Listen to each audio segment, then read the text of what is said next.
alternately. Huh. That is okay. We'll manage our 8 minutes time. We'll put a timer on our mobile. आम्ही आपण सांगू एकमेकांना. चला आपण सुरू करूया आता 7 वाजून. Can you Alternately. the screen? That is okay. We'll manage our 8 minutes time. We'll put a timer on our mobile. आम्ही आपण सांगू एकमेकांना. चला आपण सुरू करूया आता 7 वाजून. Let's start please. Yeah. Varsha, can you share this? Yes, yes.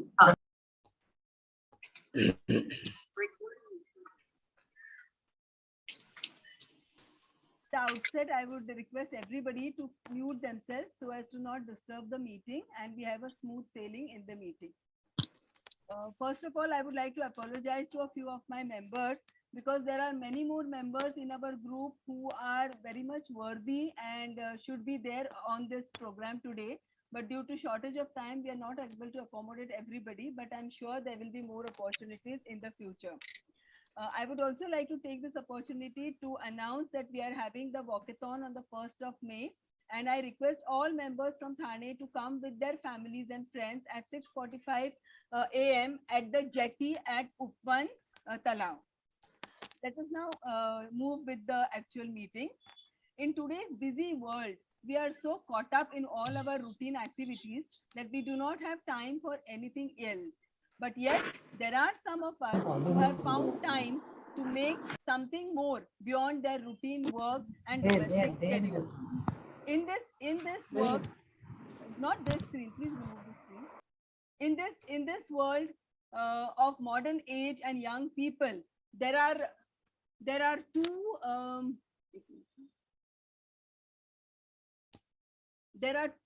two words that I hear a lot from my friends and my children. One is YOLO and the other is FOMO. So what is this YOLO? YOLO is you only live once, and FOMO is the fear of missing out. And that is what all of us feel, that when we are living only once, we should enjoy our life to the fullest and not have the fear of missing out on many, many things that we would like to do. It is high time that we take our bucket list in hand and start ticking it off. समय बीतता जा रहा है and we have to move with the times.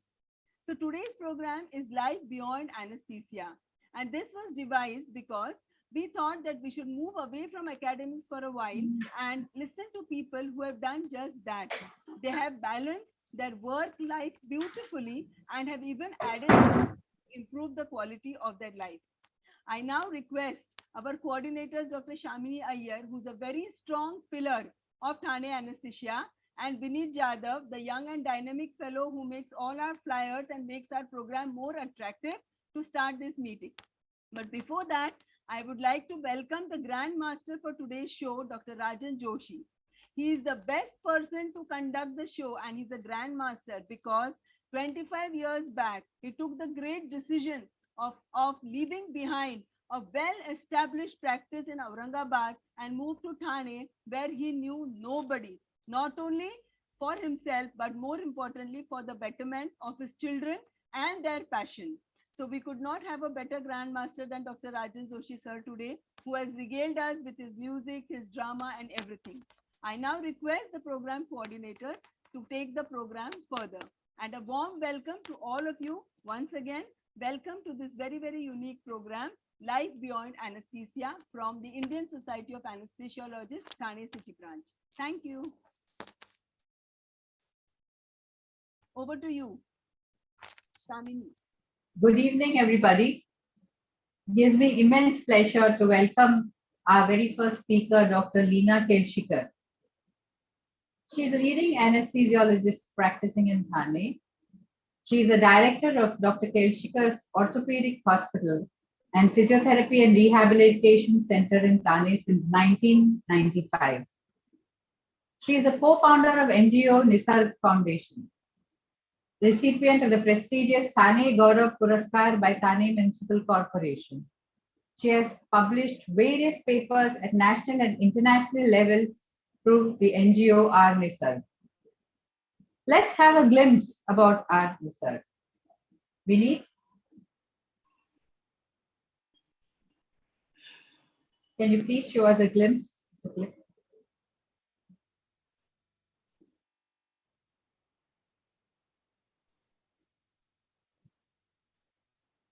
Varshaji, can we have the video? Yeah, please.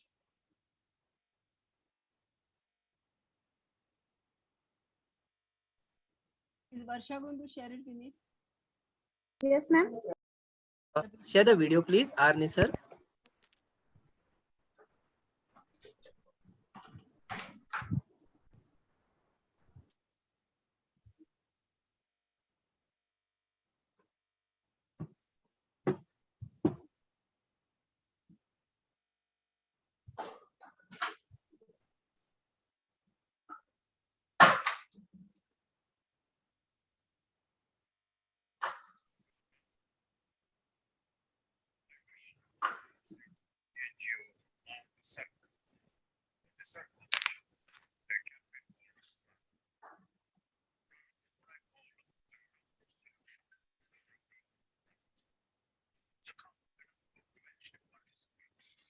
Not clear.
Wow, that's an amazing video.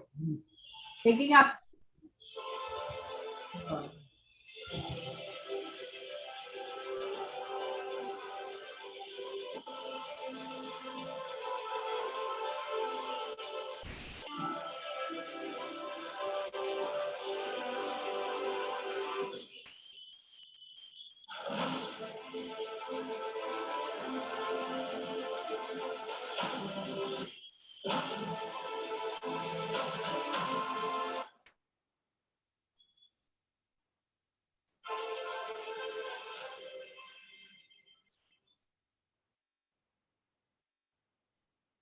That is an amazing video. Taking up social causes that are indeed the need of the hour.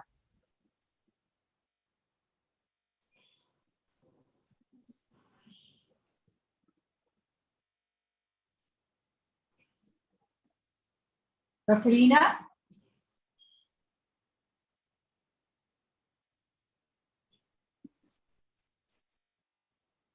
Am I audible? Yes, yes. Am I audible? Yes. Am I audible? Yes. Varsha, please stop the screen sharing. Yeah. So that is a really amazing thing to do. Taking up social causes which are indeed the need of the hour. Leena, R Nisarga मधील R म्हणजे काय? Good evening, friends. First, let me thank ISA Thane branch for giving me this opportunity to express my NGO-related work. I'm co-founder of NGO R Nisarga Foundation, and our tagline is "We serve the planet." When we say R Nisarga, it means our Nisarga, and then we feel that it belongs to us. R also stands for reuse, refuse, reduce, and recycle. I want to add two more R's: remember and rethink. Remember म्हणजे कुठलीही गोष्ट आठवण ठेवून करणे. उदाहरणार्थ आपण बाहेर जाताना फोन व पर्स सोबत आठवणीने जर कापडी बॅग ठेवली की तसेच काळजीपूर्वक जर विजेचा आणि पाण्याचा वापर केला तर आड निसर्गासाठी हे मोठेच योगदान ठरेल. रिथिंक म्हणजे पुनर्विचार. आज खरोखरच आपण काय खातो, काय बोलतो, कसे वागतो, कसा विचार करतो याबाबत पुनर्विचार करण्याची गरज आहे. जर प्रत्येकाने माय वेस्ट ही माय रिस्पॉन्सिबिलिटी असा जर विचार केला तर किती चांगले होईल. अशा विविध आर हे जर आपण सर्वांनी आपल्या रोजच्या जीवनामध्ये जर अंतर्भूत केले तर मुद्दामून आड निसर्गासाठी वेगळे काही करायची गरजच उरणार नाही.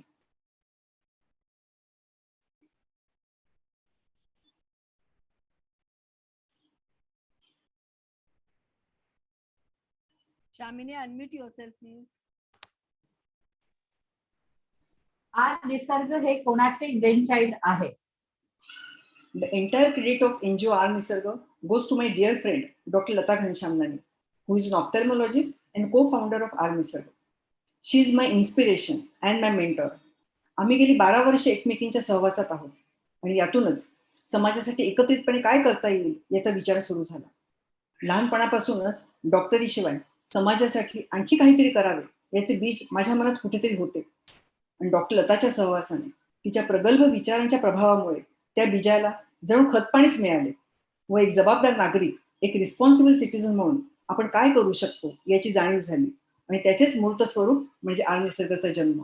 आम्हा दोघींसोबतच डॉक्टर लताची मोठी बहीण मिसेस वीना अंगडी बँगलोरला राहून आर निसर्गाचा प्रचार व प्रसार करते आणि आम्हा तिघींनाही आमच्या लाईफ पार्टनर्स आणि फॅमिलीचा सक्रिय पाठिंबा आहे. How did you select these projects, Meena? With the vision to make cities livable and sustainable, focus areas chosen were waste and road safety, as both have deep-rooted connect with our health and the health of our planet. आपण सर्वजण doctor आहोत, त्याच्यामुळे कचरा आणि आरोग्य यांचे परस्परांशी असलेले नातं आपल्या सगळ्यांनाच माहिती आहे. आमच्या फॉलो द मंकी या प्रोजेक्टद्वारे आम्ही वेस्ट सॅग्रिगेशनचे महत्त्व सांगतो. कारण once mixed it's waste and once segregated it's a resource. आमच्या सखी प्रोजेक्टमधून सॅनिटरी पॅडच्या ऐवजी क्लॉथ पॅड व मेन्स्ट्रुअल कप वापरायला मी एनकरेज करतो. द ग्रीन फार्मसी प्रोजेक्टद्वारे unused, unwanted and expired household medicines manage करतो. मग तुम्हीच सांगा, जर आपण सर्वांनी मिळून जर आपापल्या लेवलला वेस्ट सॅग्रिगेशन आणि वेस्ट मॅनेजमेंट केलं तर डम्पिंग ग्राउंडवर 5% तरी कचरा जाईल का? आता बघूया स्माइल्स किंवा सेफ्टी फॉर माइल्स या प्रोजेक्ट विषयी. आपण डॉक्टर्स असल्यामुळे परत रोड ट्रॅफिक ऍक्सिडेंट्स इतके जवळून बघतो. रोड सेफ्टीचे खूप रूल्स आहेत, पण स्माइल्स प्रोजेक्टसाठी आम्ही use of helmet, use of seat belt आणि no use of mobile on roads या 3 लाईफ सेव्हिंग रूल्सवरती भर दिला आहे. प्रारंभ प्रोजेक्टमध्ये एज्युकेशन इन्स्टिट्यूशन्स मधून मुलांमध्ये लहानपणापासूनच अननोईंगली राईट बिहेव्हिअरल चेंजेस कसे इन्कल्केट करता येईल याचा विचार आहे. अशा रीतीने आर निसर्गाच्या सर्वच प्रोजेक्ट्समधून ग्लोबल प्रॉब्लेम्सला लोकल सोल्युशन देण्याचा आमचा प्रयत्न आहे. नाईस. आणि तुझ्या पर्सनल लाईफवर काय परिणाम झाला? आपण सर्वजण अॅनेस्थेशियोलॉजिस्ट आहोत आणि आपल्या सगळ्यांना माहिती आहे की खरोखरीच समाजामध्ये किती कमी टक्के लोकांना आपल्या ब्रांचबद्दल, आरोग्य क्षेत्रातील आपल्या योगदानाबद्दल माहिती आहे. त्याच्यामुळे ॲज अ अॅनेस्थेशियोलॉजिस्ट म्हणून माझी देखील समाजातील ओळख अगदी किरकोळ होती. पण आर निसर्गमुळे मला माझी स्वतंत्र ओळख मिळाली, स्वतःचे अस्तित्व मिळाले. आदर व प्रेमासोबत माझे खूप कौतुक झाले. आपल्या सृष्टीचा ना एक नियम आहे, आपण कुठलेही समाजोपयोगी काम निस्वार्थीपणे करण्यासाठी एक जरी पाऊल पुढे टाकले तरी नियती आपल्यासाठी योग्य ती वाट दाखवतेच. अगदी तसेच झाले. गेल्या 10 वर्षांमधील आर निसर्गाचा आलेख असाच विलक्षण वेगाने वाढत गेला आणि आता तर आर निसर्ग म्हणजे माझ्या आयुष्याचा एक अविभाज्य भाग झाला आहे. वेस्ट मॅनेजमेंट असो, सखी वर्कशॉप असो, जेव्हा आम्ही लोकांशी संवाद साधतो, त्यांच्याशी नॉलेज शेअर करतो, तेव्हा जे समाधान मिळतं.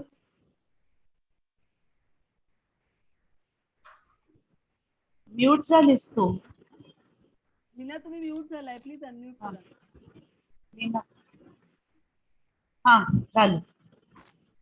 जसं समाजाच्या जडणघडणीमध्ये डॉक्टर्स लागतात, इंजिनियर्स लागतात, ॲडव्होकेट्स, शिक्षक हे महत्वाचे पिलर्स असतात, त्याचप्रमाणे सफाई कर्मचाऱ्यांचे देखील योगदान किती महत्वाचे आहे याचा बोध आर निसर्गमुळे झाला. समाजातील या वंचित घटकाबद्दल अपार आदर निर्माण झाला. बोथट झालेल्या छोट्या मोठ्या संवेदना नव्याने जागृत झाल्या, मनाची प्रगल्भता वाढली. आय व मी चे रूपांतर कधी वी मध्ये झाले हे कळलेच नाही. आणि या सुंदर अनुभवासाठी, या सुंदर प्रवासासाठी I am really grateful to our निसर्ग. Is there any message to all of us? Any way which we can help? जसे घरातील माणसांमुळे घराला घरपण येते, तसंच our NGO believes that citizens make city. Every citizen, by virtue of 3 principles, that is self-awareness, self-participation, and self-discipline, can help build a livable and sustainable city. And then each city becoming sustainable will be the key to protect our planet. We all are anesthesiologists who are trained to deliver our best with limited resources at our disposal. Our medical training enables us to analyze and design out-of-the-box solutions to give the best results in the toughest situations. So for us, every anesthesia case, may it be major or minor, is like a challenge. So already we are very much used to taking challenges. So even if there are difficulties, but if we decide, we can contribute to progress of our city. As doctors, we know how to heal. So let us come forward to heal our city. Your city really needs you. Requesting all of you to support our Nisarga in serving the planet. Thank you. We'll definitely extend all our support to the Thank you. any way possible. Congratulations once again on this. Dr. Rajan Joshi, your comment, sir. Am I audible? Yes, sir. Yeah. First of all, I thank Manisha from the bottom of my heart for a wonderful introduction. And thank you for feeling me worthy for this post. Now, coming to R. Nisarga, Leena जी, बहुत ही बढ़िया काम है. 10 साल पहले आपने एक छोटा सा पौधा लगाया था, उसका आज धीरे धीरे वटवृक्ष हो गया है. और अमिताभ बच्चन जैसे आइकॉनिक पर्सनालिटी ने आपके आर निसर्ग को सराहा है, इसलिए आपका प्रोजेक्ट एक अलग ऊंचाई पर पहुंच चुका है. पर्यावरण प्रदूषण ये केवल हमारे देश की समस्या नहीं बल्कि जागतिक समस्या है. और इस जागतिक समस्या का हल अपने घर से, अपने आंगन से शुरू होना चाहिए. ये बात आप लोगों ने भली भांति जानी है, इसीलिए घर घर में जाके आप समाज प्रबोधन कर रहे हैं और ये आर निसर्ग का उपक्रम आपने आगे बढ़ाया है. आज की तारीख में तकरीबन 2000 से ज्यादा पर्यावरण प्रेमी स्वयंसेवक आपने निर्माण किए हैं, तैयार किए हैं. साथ ही साथ रोड सेफ्टी और मेंस्ट्रुअल हाइजीन का भी आप सामाजिक स्तर पर प्रचार कर रहे हैं. आपके इस समाज कार्य के सामने सचमुच मैं नतमस्तक होना चाहता हूं. कुछ दिन पहले आपको आपके एनजीओ को भगत सिंह कोश्यारी द्वारा सराहा गया था. अब वो दिन ज्यादा दूर नहीं है जब हमारे देश के प्रधानमंत्री श्री नरेंद्र मोदी जी आपको इस कार्य के बारे में प्रमाणित करेंगे और आपका ये आर निसर्ग का झंडा पूरे दुनिया में लहराए, ऐसे मैं कामना करता हूं. और ठाणे आईएसए की तरफ से आपको बहुत बहुत बधाई देता हूं. अगर हमारे लायक कुछ काम हो तो आप जरूर हमें बता सकते हैं. Thank you so much, sir. धन्यवाद. Thank you so धन्यवाद. much. Now let us go to second life experience. Dr. Vinit, please. From this sun rays that Dr. Leena madam is to the moon beam that Dr. Manjiri Ranade madam is. Palliative care म्हटलं की आपल्या डोक्यात येतं end of life support वगैरे. And in this like darkness of night, madam really shines as the moonlight with a calming effect and the brightness that she shows. Madam has FIA, PM, DA and MBBS. She's a palliative care expert. She's medical legal consultant and she's got too many publications. But let's hear from her own mouth. Dr. Manjiri Ranade, madam, please. Varsha ji, can you share Dr. Manjiri madam's screen? Hello. Can I share the screen? Yes. Okay.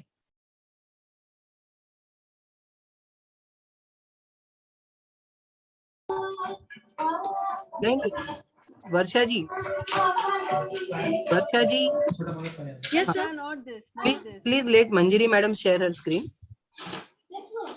Varsha, you don't have to share Manjari. This one? Stop this video. No. You don't Let have to Manjari share. madam share her screen. क्यों काम करा?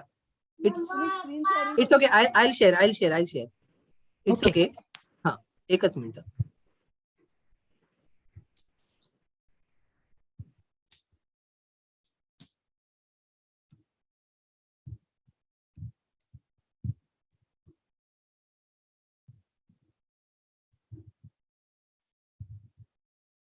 Just a minute.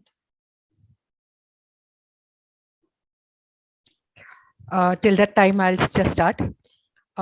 First of all, really thanks to Thane ISA to giving me this opportunity to talk on palliative care today. And again, from bottom of my heart, I want to thank Thane ISA for recognizing my work in palliative care and pain in the wonderful family gathering what we had last Saturday. Thanks a lot.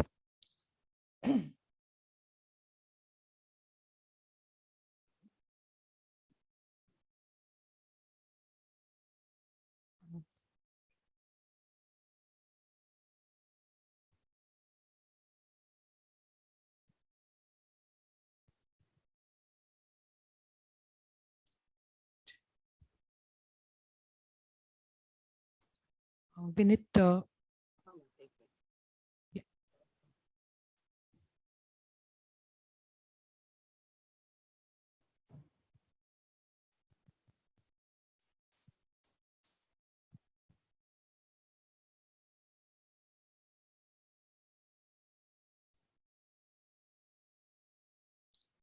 Till we get to screen share, let me remind everybody once more about the walkathon on the 1st of May, 6:45 a.m. at the jetty of Uppan Talab.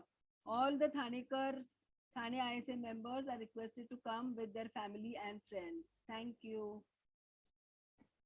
Yeah, so thanks, Vinit. Am I audible? Am I audible? Yes, you are audible. Yeah. You are audible. So today we are going to talk on living as well as possible for as long as possible. Can I have a next slide? So if we see the definition of it, I'm not going to go out deep into a theoretical part of it, just a gist of palliative care. It is a care specialized, focused on providing a patient relief from pain and other symptoms of serious illness, no matter what is the diagnosis and at what stage of the disease the patient is. It definitely aims to improve the quality of life of both the patients and their families. It is offered along the side of curative and the other treatment patient may be receiving. Palliative care is provided by a team of doctors, nurses, and other trained people.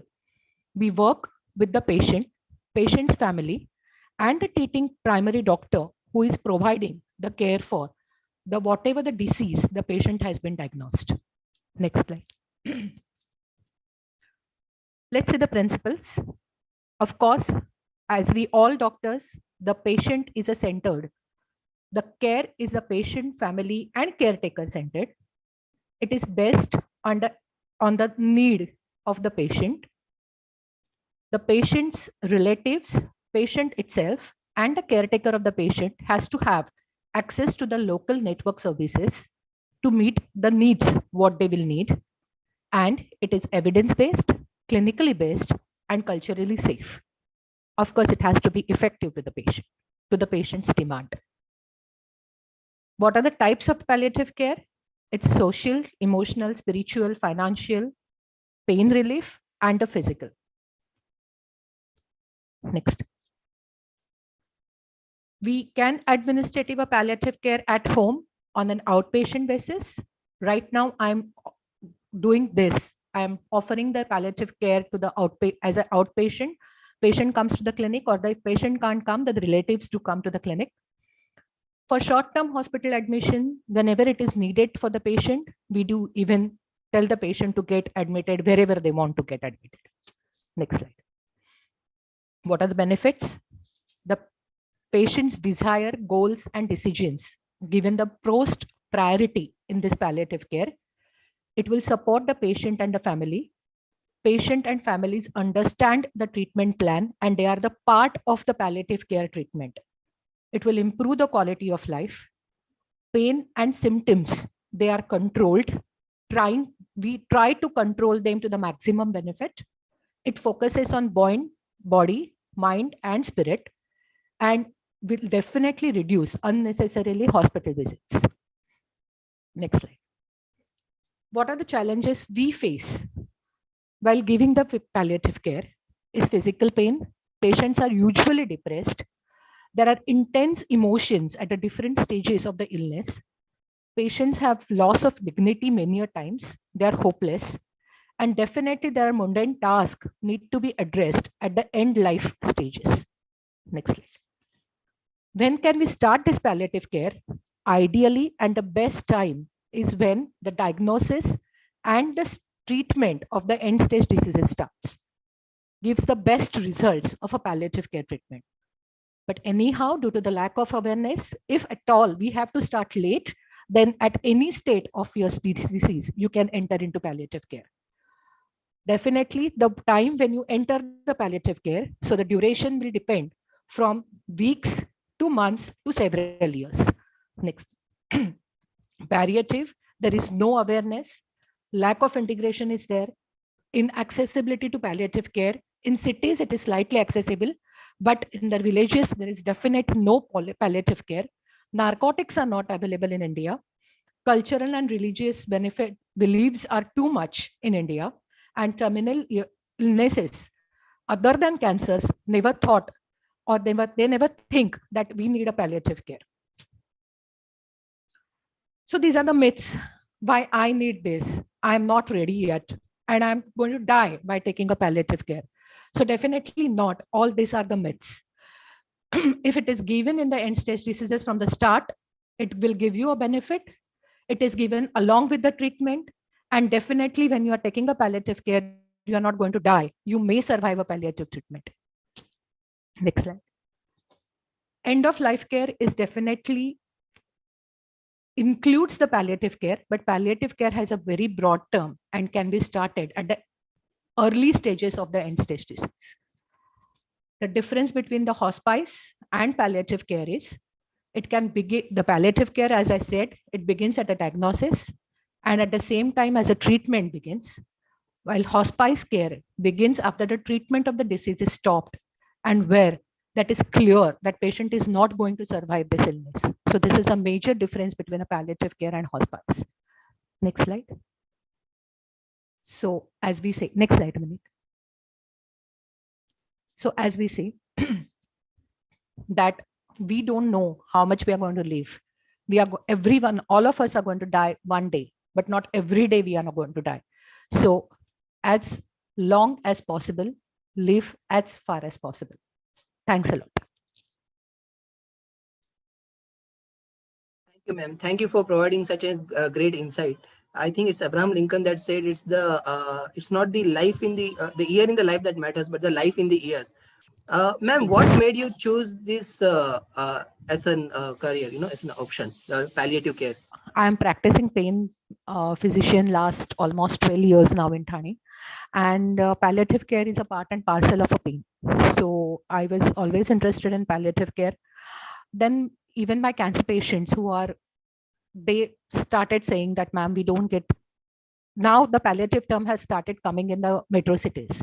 So people read on Google and then they have started asking me. So we in Thane don't have any hospice. We have very limited hospice or very limited number of beds for a palliative care.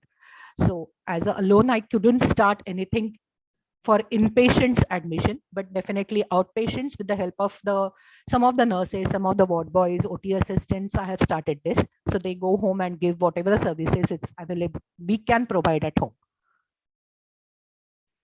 How do you manage to maintain such optimism when you're surrounded by such a level of hopelessness and general negativity and woes by the patient as well as relatives? Frankly speaking, it has affected my health in between quite a bit, this negativity. We are going to listen to my dearest friend, Dr. Manjari Puranik, today at the end of this session. So what I am today is just because of the meditation. And she has really, really helped me in this. So meditation and yoga, these are the two backbones for my keeping peace with all this negativity and just keeping these things in the clinic, not bringing them at home. Do you advise them to the patients and relatives as well, just to keep this negativity and to have some optimism? Yes, definitely. So I do advise patients to undergo a yoga sessions, patients, relatives, and meditation.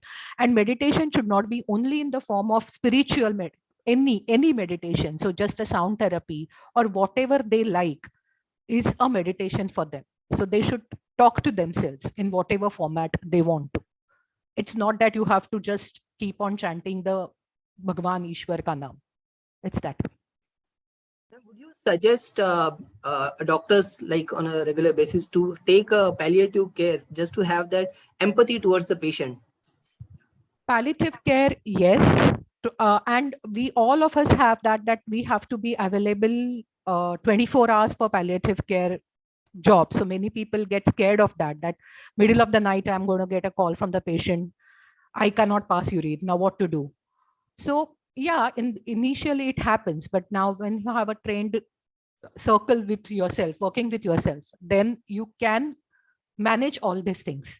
And definitely even the patient knows that the doctors has their own life, and when their end stage diseases are there, they do cooperate, the family do cooperate with you. So definitely for empathy of the patient, palliative care needs, this is the need of the society. We all should come together and provide these things. Thank you for providing such a beautiful insight. And like your last slide says, it's true, but on all the other days we will not die.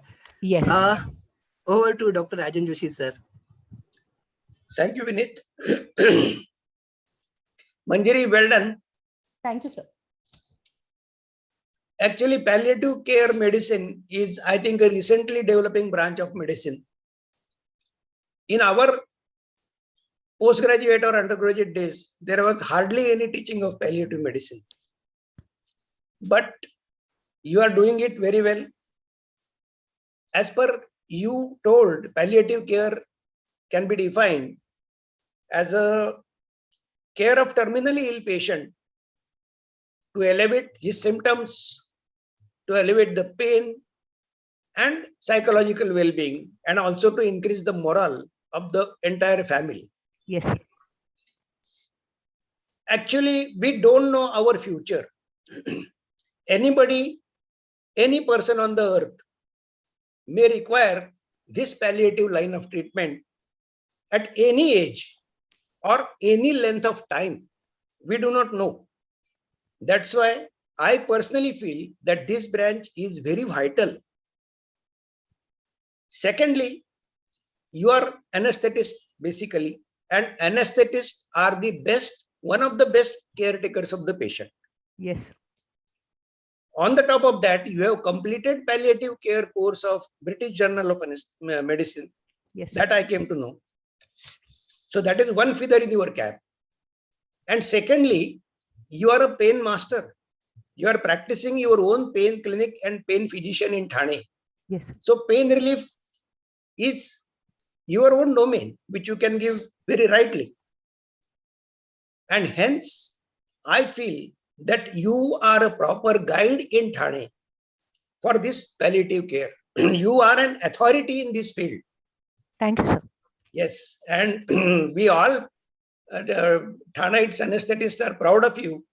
I request the committee members to arrange one seminar in detail wherein you can come and have good speech, and everybody will carry some message or some tips that in their hospital or at their home, how should they treat their patients. Sure. Sir. Thank you and all the best for your. Thank you, sir. Thanks a lot. Project. Yes, thank you.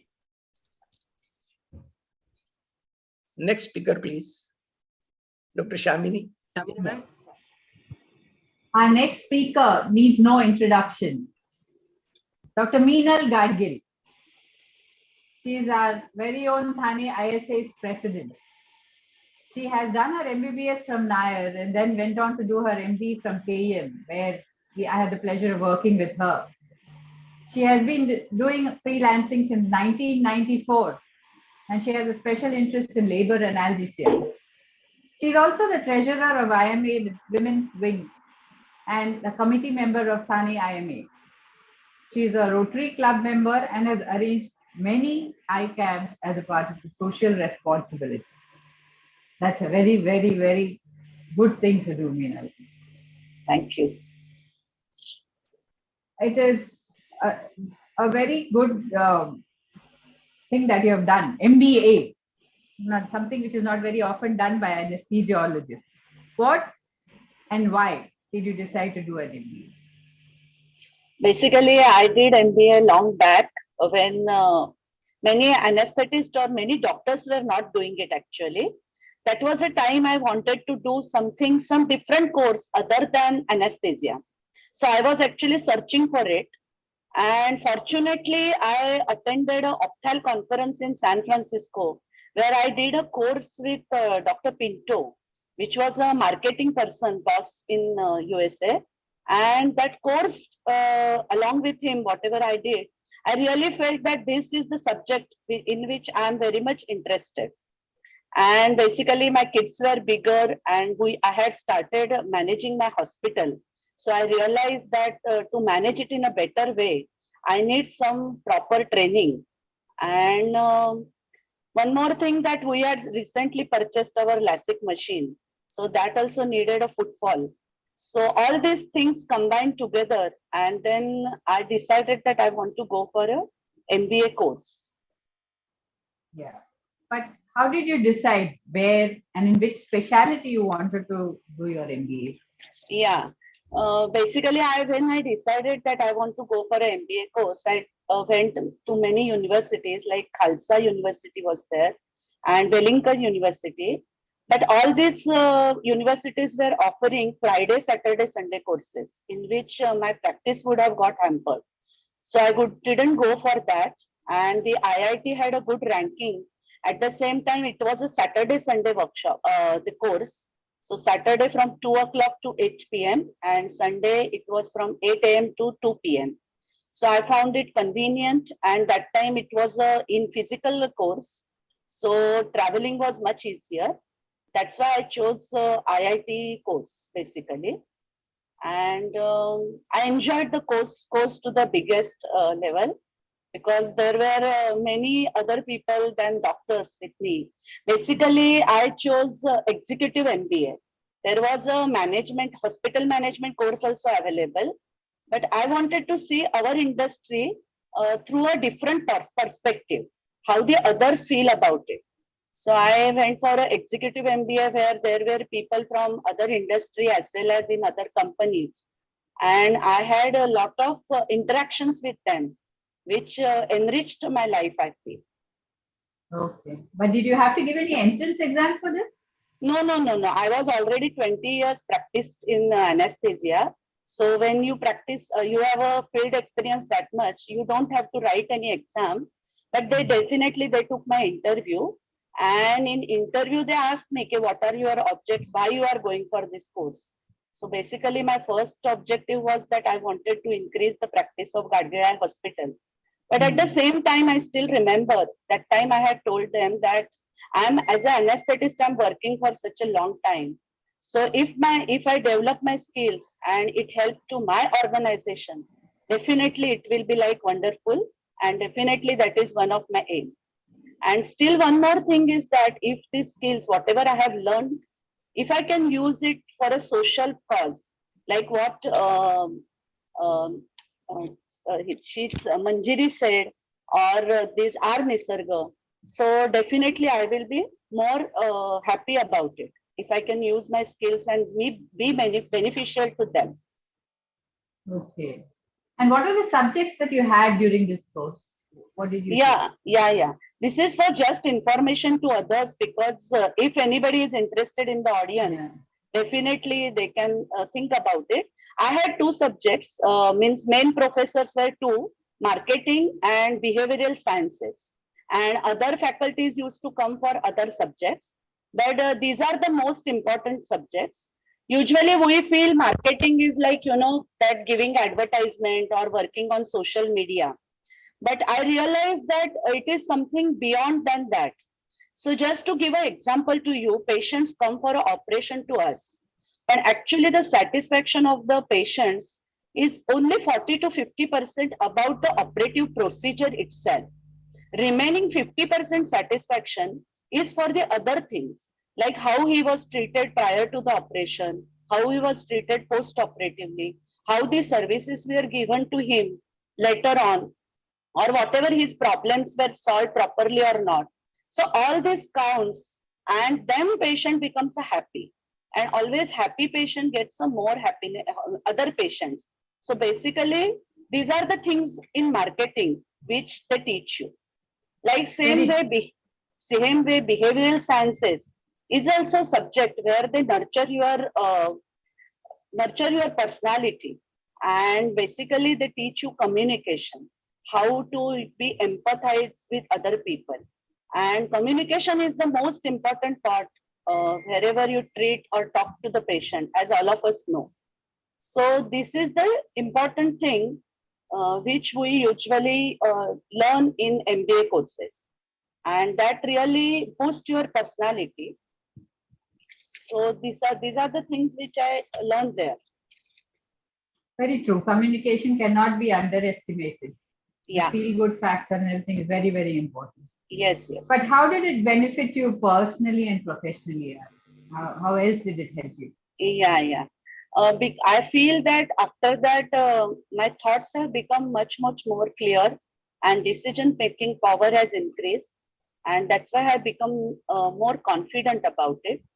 Secondly, I feel my professional skills have increased. Thirdly, that our Gadgil hospital business has increased to multifold, and we are started in a new ventures like in pathology or in medicine, in spectacles, which are also giving a lot of benefits to us. So basically your personality changes, you become what you want, you realize that, and you become more world perspective grows. And if you are actually in a job, then definitely it gives you a higher position also. But as many of us are freelancers, so basically your personality changes a lot. Along with this, I just want to mention that I felt one disadvantage, that I have become little more calculative, and which hurts sometimes in human being in me. So maybe it is because of an MBA course or anything, but then that one thing I have realized. Oh, yeah. Any particular incident that you would like to share with us and while you were doing your MBA? Yeah. It was a very enjoyable journey, and we had a lot of workshops. Then we had experiments, lectures, and projects. So I would like to share one experiment which has really impacted my mind. Basically, when all of us were in class, by the way, I was the eldest one in the class. All were very younger than me, and they used to respect the Dr. Age. So I used to enjoy that feeling. So one day they took the experiment with us, that they divided our class in A and B. I was in B class, B section. So B people were told to go out of the class, and then we went outside and we were given instructions that when you go inside and meet your partner, you are not supposed to listen to whatever he says. Just ignore it. So I still remember that I entered in the class. My partner was Mr. Nitin, around 45-year-old, and he started telling me something. Means they were told, a group was told that you tell your partner the best or most important thing in your life. And he started telling me about his marriage and so many things. And as I was told, I was just ignoring it. I was looking at the mobile and here and there. Within I would say, minute, he got so frustrated and he was so angry. He told me, if you don't want to listen to me, please tell me, I will stop talking. Then I had to tell him, no, these are the instructions given to me. But then listening to other people when they are talking to us, it's so important that impact is really on my mind. And there's such a small things what they teach you in the experiments, in workshops, really changes you from within. That is what I feel. That's very interesting. Yeah, I'm sure. 7 minutes. And I'm sure family support also played a very big role in your doing this. Yeah. Managing Very important. time. Yeah. Very important. Usually we feel that family support means our husband, spouse, and our in-laws and everybody. But I feel personally that your kids are also very important. I just remember that my daughter was doing a course, means her engineering in Bangalore, and she had come after 4 months at home for Saturday, Sunday. And that Saturday, Sunday, I had a important lecture, so I did not want it to miss. But how we encourage our kids to educate, means take the education. She encouraged me at that time, don't worry, Mama, you go, you just come to drop me at the airport, but you go for your classes. So that much encouragement makes you really enjoyable the journey, what you are going through. I feel so.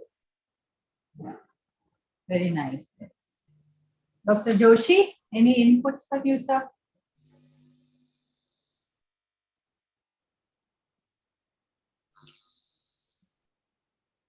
Dr. Rajan Joshi, sir.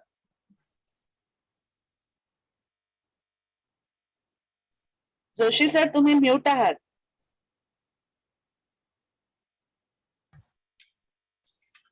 Is it okay? I'm audible? Yes, sir. Yeah. क्या बात है मिनल, great job.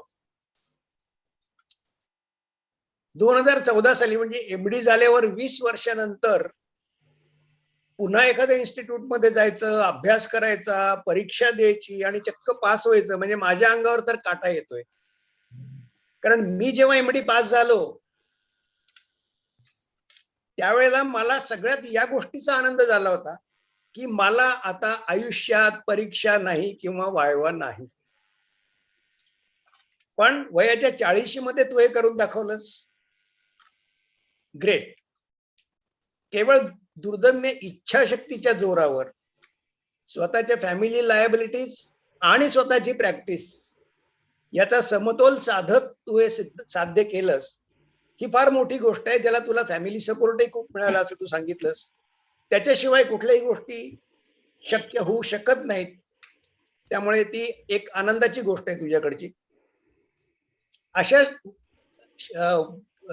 Management शिक्षणामुळे खरोखरीच आपल्यातले जे सुप्त गुण असतात, म्हणजे सबाधितपणा घे, वाक्चातुर्य म्हण किंवा एकमेकाशी संवाद साधण्याची कला म्हण किंवा सकारात्मक दृष्टिकोन म्हण, या सगळ्या गोष्टी आपल्यातल्या बहरत जातात, आणखी विकसित होत जातात आणि एक सक्षम आणि सकारात्मक व्यक्तिमत्व तुमचं तयार होतं.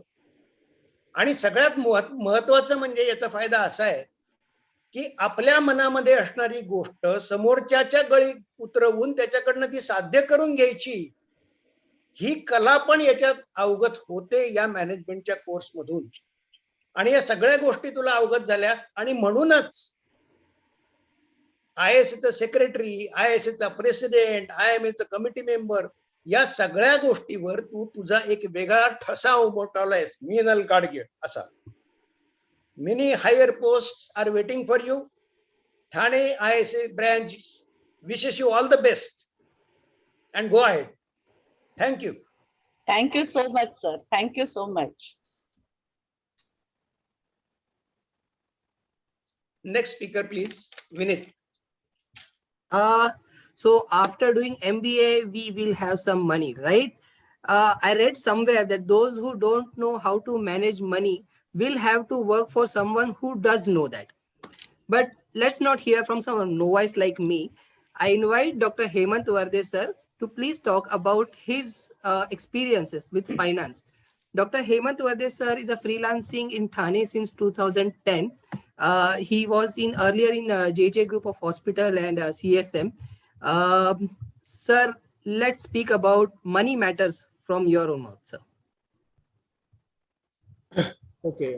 Yeah. Good evening, everybody. Am I audible? Yes. Yeah. Yes, I'm sir, audible. yes. Okay. Yes. Okay, first of all, let me thank Thane ISA, my seniors, and my colleagues, contemporary colleagues, for giving me an opportunity to speak on the topic money matters. So, good evening, friends. Today's topic, what I would like to speak on is burnishing the image of finances in medical practice. Well, finance is a very complex topic to discuss, but that is what we believe in our medical fraternity. की अरे बाबा finance म्हणजे आपल्याला एक financial adviser लागणार म्हणजे we start from that thing. But actually, what my experience was, it is a 7th grade subject. So if we really want to learn basics of finance, then it is not very difficult. If we really try to imbibe few basic things of finance, then it is really not a difficult subject to learn. So we have been exposed to this subject finance in various means every day because we are so engrossed, but because we are so engrossed in our private practice that we really tend to forget the seriousness to understand this subject. So I think routinely after achieving our degree, we start practicing. That is what we all do. Few of us go for lots of extracurricular activities. And then when we get settled in at some stage in our life, then some XYZ person tries to help us in diverting our funds, our hard-earned money, for his vested interest to various products. This is absolutely a general observation. So no biases, please. So in that case, we have a active income and he has a passive income, the XYZ person, because he's getting some kind of remunerations in the form of commission. So that money gets credited to his account in spite of not working for it later on. So we just try to generate a passive income so that whenever we are with our friends or family, our income should not get unchecked. So the basic things which we need to understand in this are what are different avenues of passive income. So for example, many of us, we are having gold as our asset. A few of us have our own businesses. Like apart from the hospital business, we have some other kind of parallel businesses which runs and gives us some sort of passive income. Now, other than this, if we come to some other products in the market, like there are certain debt products, there are certain equity products.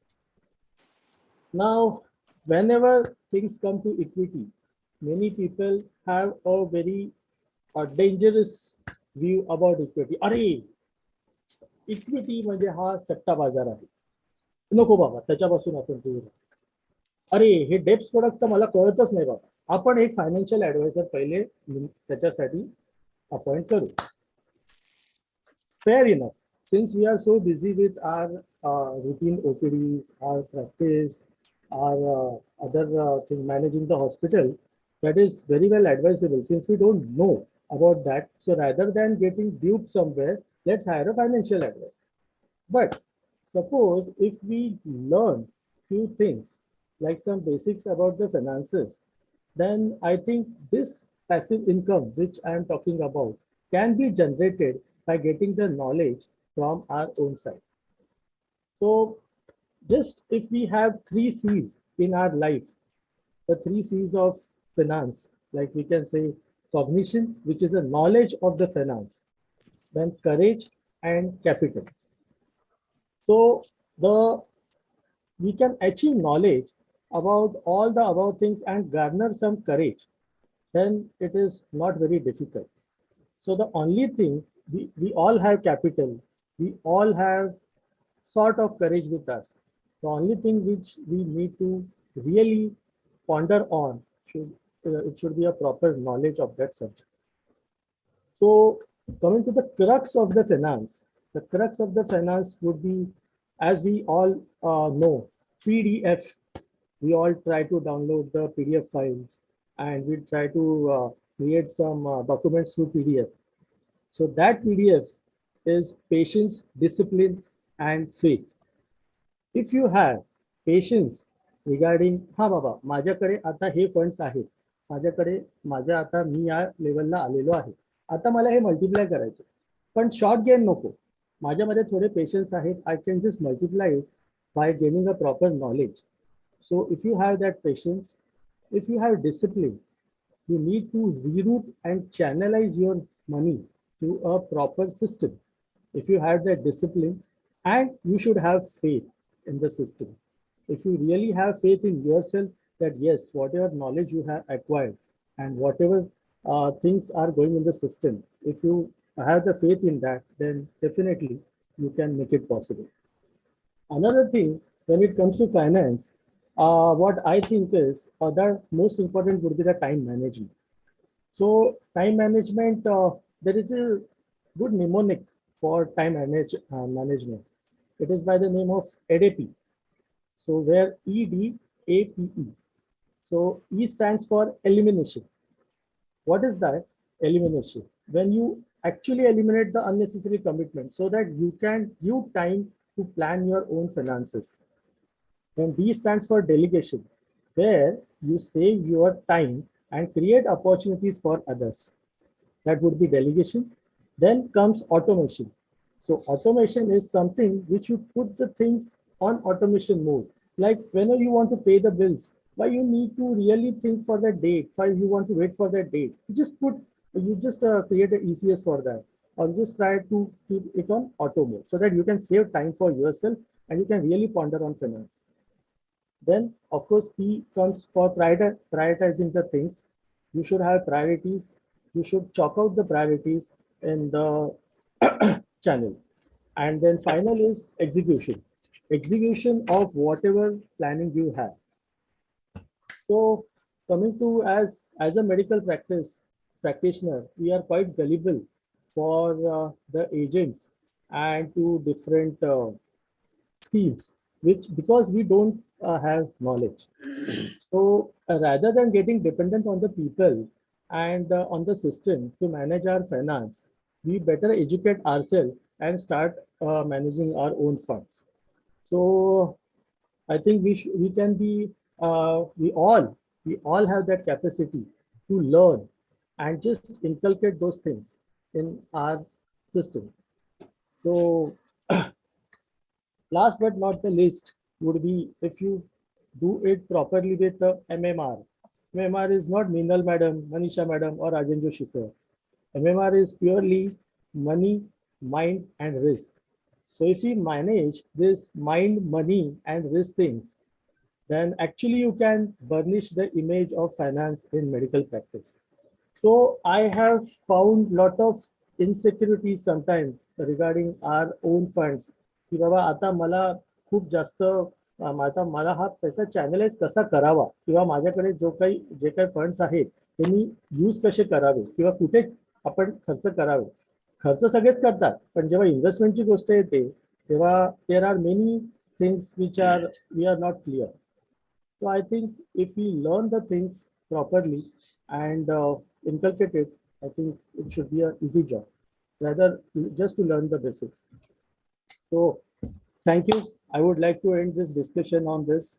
Well, it is a very complex topic to discuss, and I am too naive to discuss about this great topic. But since I got an opportunity, I just tried to put a few points in front of you. Thank you. Thank you so much. Absolutely. Thank you, sir. I think it's a vast topic and you have covered it very well in whatever time limit that we had restricted on you. Sir, what made you choose finance as a branch? Like what made you consider finance?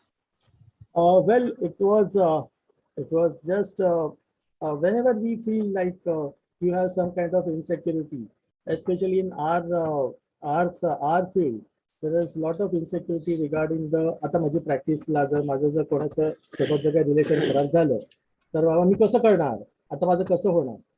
तर असं मला वाटतं की आपलं profession particularly any medical practice it should go on auto mode after some time. So whatever funds we have or whatever earning we have, it should be channeled, it should be multiplied, it should be compounded. So आपली normally एक जी mentality असते, म्हणजे I am not talking about any particular, पण in generalise लोकांचं कसं असतं की बाबा हा आपण बँकमध्ये ठेवूया, त्याचा जो व्याज येईल त्याच्यावर आपलं चालू राहील. So I think there are many good other opportunities आणि we can really explore those opportunities if you learn the basics. About learning the basics, have you taken some formal training from some institute, and would you recommend us novices to do such a thing? Now coming to the institute, there is a group which is exclusively training only MBBS and above doctors. So I have been a part of that group. That group is being named labeled as WealthCorp.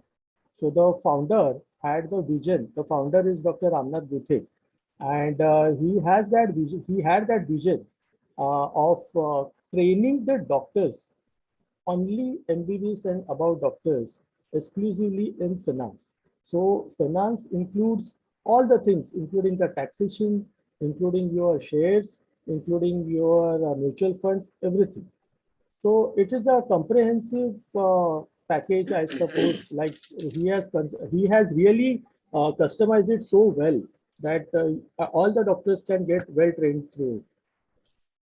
So, do you see yourself as a financial consultant? Oh, I think I'm so For sorry. Thane, But, for Thane ISA especially. Vinay, that is a very great, like that is a too big post for us. Like I don't consider myself as a deserving candidate for that because I'm too naive. So in future, of course, I would look forward with that vision. But at this stage, I am too naive to even like understand these things. But thanks, Vinay. Thanks for considering me as that. Yeah, I think we are running out of time, so I'll hand over to Dr. Rajan Joshi, sir. Sir. Yes. Thank you, Vinay. Thank you. Hello, Hemant. Very hello, complex, sir. Very complex topic, Yes. but explained in a very simple way. Yes, sir. I am very happy that these young anesthetists are thinking of financial management. Actually, in my era, when I started practice, the nature of practice was kalla jada, galla kam. लेकिन अब दिन बदल रहे हैं. Now days are changing. अभी गल्ला ज्यादा कल्ला कम ऐसे होने की संभावना है, और एनेस्थेटिस्ट के लिए ये अच्छे दिन आने का एक संकेत है. Hemant has rightly explained that whatever you earn your capital, you work on that and you should try to increase the passive income on that capital. That is very good point, Hemant. But I would like to say, it is okay you increase your passive income, but anesthetists are many times exploited at so many places. So I take this opportunity of this program and appeal that you try to increase your capital first. You invest that capital, naturally your passive income will also increase. Now, how to increase the capital? Use all 3 CCC of Hemant. Firstly, decide the capital of your call. Accept it same or little nearby that. Secondly, keep the knowledge to defend your capital. And thirdly, have a courage to spell it out or write it in the notebook with your signature across. If you do these 3 things, your definitely capital will grow, passive income will also grow, and अच्छे दिन फिर आ ही जाएंगे आप सबको. And this I have experienced at 2 places. For 20 years in Aurangabad and almost 19 years in Thane. I use this funda and I am very successful in that. I am not kept out of the profession by any surgeon. People are calling me. So everybody can do if you have CCC by Hemant. And I like your different abbreviations, CCC, PDF, MMR. I agree. I really appreciate your sense of humor. And thank you very much. For any guidance, we'll definitely contact you. Thank you. Sir. Thank you so much. Now let us Thank go you. to next speaker. That was a very informative talk, Dr. Hemant. Shamini, one minute. Thank you, Now, madam. yeah, gives me great Vivek, pleasure to welcome.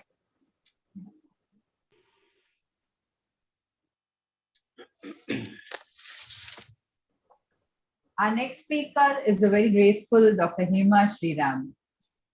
Apart from being a very busy anesthesiologist, she is also a dancer. She does the traditional Indian classical dance form of Bharatanatyam. Hema had joined Bharatanatyam at the age of 5 and continued to learn till the age of 18 when she joined MBBS. After which she took a break and then rejoined in 2005 when she enrolled her daughter for Bharatanatyam classes and has continued since then. She has done her Arangetram with her daughter in 2017 and since then has been giving various performances over the years. Welcome, Dr. Hema. Hello. Yeah, hi. At the outset, I would really, I'm so glad I've got finally inducted into Thane ISA. And I'm very, very, very glad to be a part of this nice, large family. Thank you. We're happy to have you here.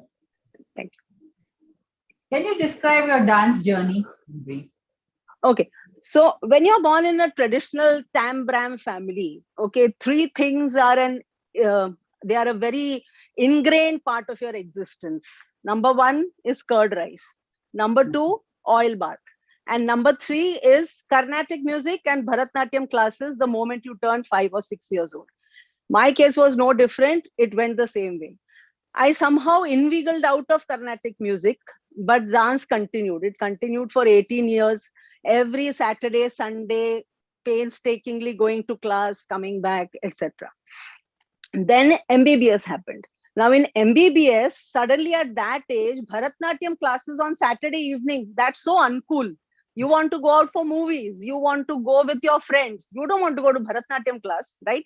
And I was in JJ hospital. You get out of campus, every bus takes you to some theater or the other. So I cannot take a return train home for dance class. So I told my mom, look, now I'm in MBBS, I have too much to study, I cannot do dance. And my mother, Pavam, she bought it. She said, oh yeah, you're going to be a doctor. And she, she agreed. And I stopped class just like that. I mean, that was the most stupid decision I took in my life. But anyway, then cut to 2005. That was when my daughter turned 5. And I am a time Bram at heart, right? So she has to join dance class. So then, and I enrolled her in the same institute that I had learned in. My guru was no more. So I enrolled her with his brother. And then a couple of visits with her to the class. And that is when realization really, came in that I had been stupid to quit it in the first place. I should have continued. So then I went and approached him. I said like this, I was learning, can I resume? So he said, yeah, please do rejoin. And from 2005 to date, I have been at it continuously. And I'm so glad I took that step because now I cannot visualize ever having to, not dance. Yeah. Now, Arangetram is a real landmark event in your life. So, yes. How can you tell us something about your Arangetram? How did you go about it? Yeah. So the Arangetram, basically, it is the point where a dancer is considered fit or, able to carry an entire program on her shoulders as an individual, a solo program. That is the Arangetram. So it is a really big step in the in the life of a dancer. My parents always wanted to do mine, but financial issues are really important. It's quite an expensive affair, so they couldn't. And so when I decided to do Netra, that is my daughter's Arangetram, she said, why don't we do it together? She had an ulterior motive. Our Masterji is very, very strict.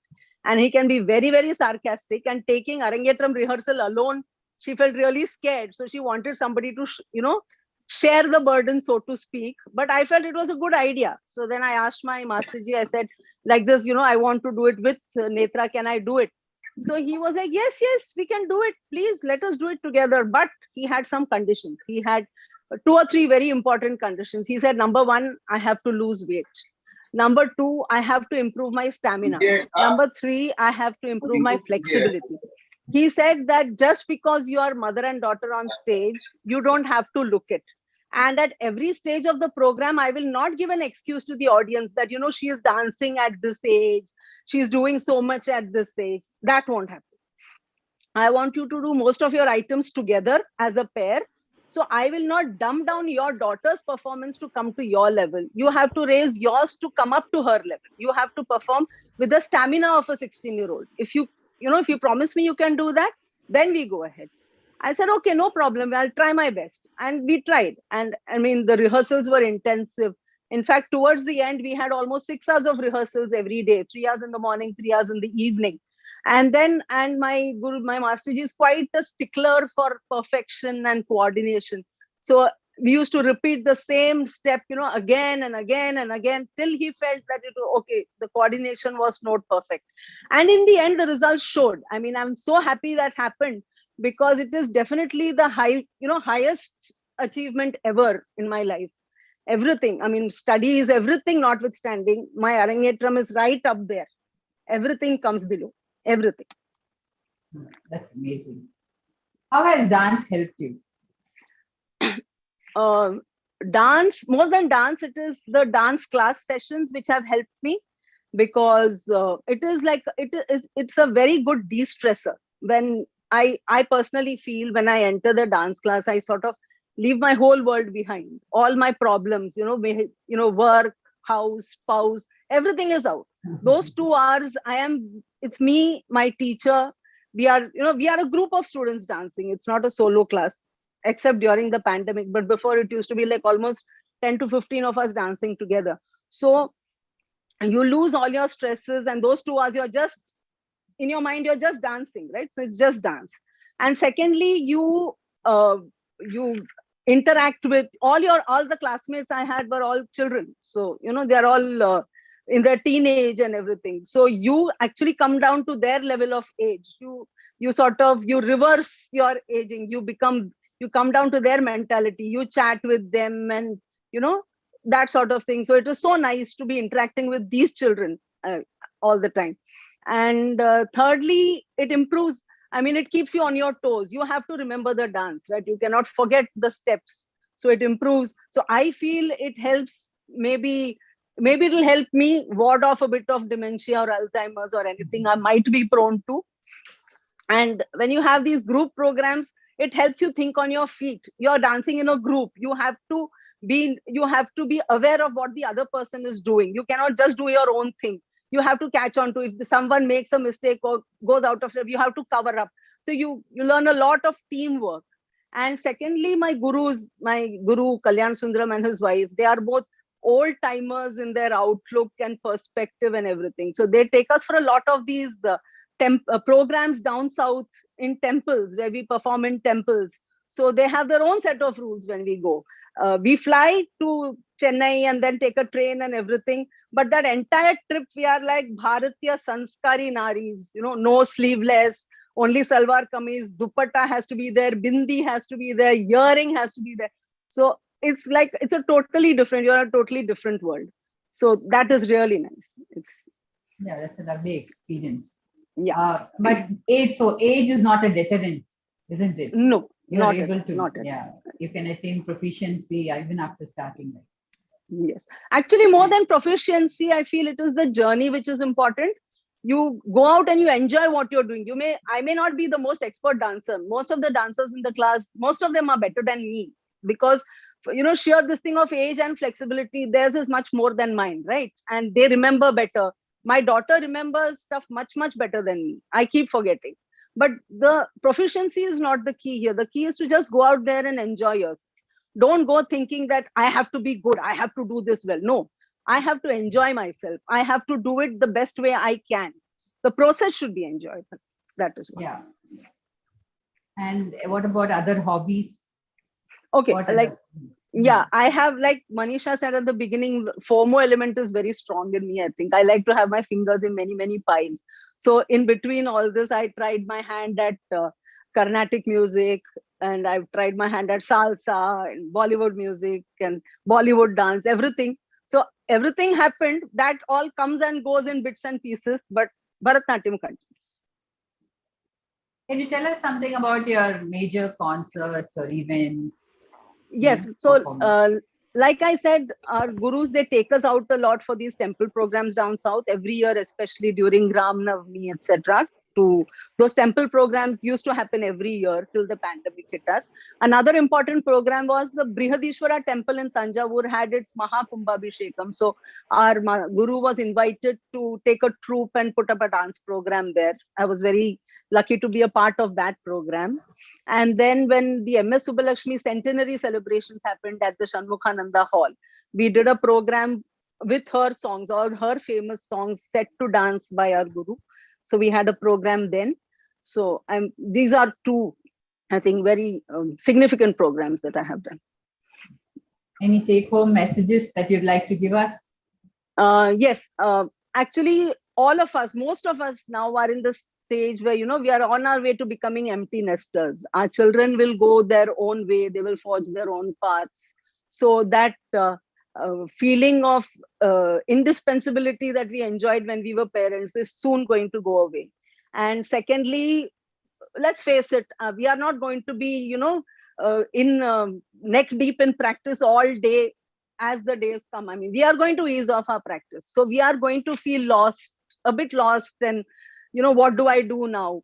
So right now, as far as possible, cultivate a hobby. Any hobby is okay. You either you read, or you do gardening, or you take up visiting places, singing, dancing.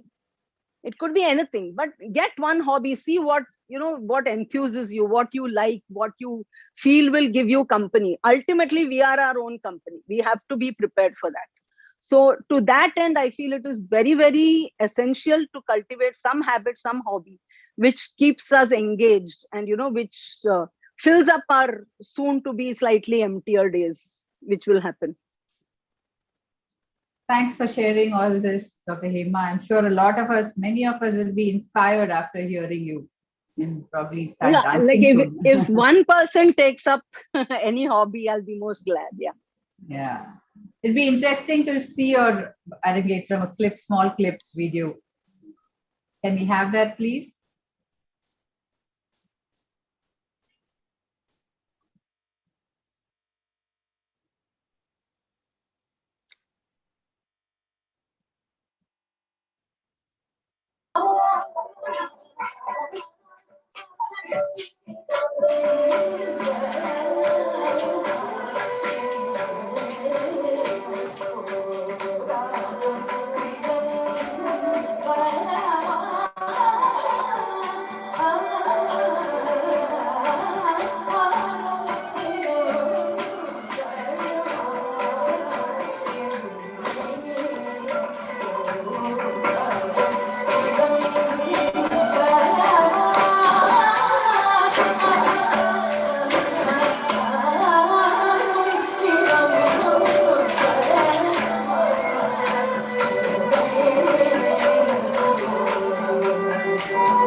That was really very beautiful.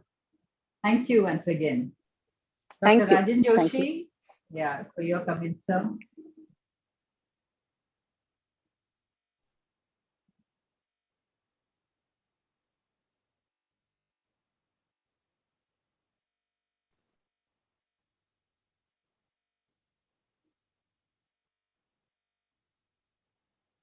Dr. Joshi?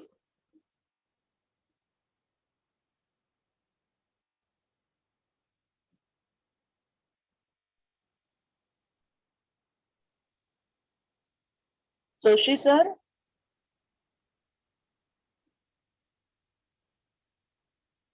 Dr. Joshi, are you there?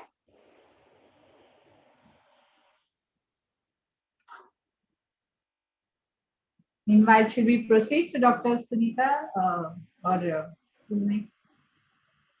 Yeah, I think so. Yeah. Dr. Vinny? Vinit, you are also on mute. Please. Yes, ma'am. Can you hear me now? Yeah. You're audible. परत So, try करा sir तुम्ही phone were. yes, so thank you, Dr. Hema. Thank you, Dr. Shamini. It was such a joyous journey. From one joyous journey to a journey which was very hard for me to hear. We all face critical situation, and we can face critical situation at any given time. Am I audible now? Yes, sir. Yes, sir. Yes, sir. Am I audible? Yes, sir. Yes, sir. Yes, sir. Okay, I will join from my mobile. Yes, please. Okay, sir. Are you joining immediately?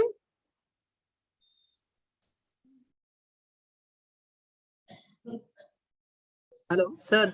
Just give sir 2 minutes, Vinit. He's having network Okay. so he's joining from his mobile now. Sally. You can move to the next screen in the meanwhile.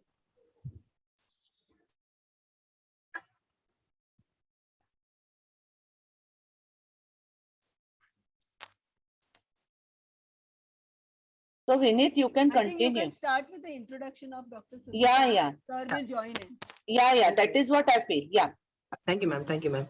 So as I was saying, a critical event can occur to us at any given point of time.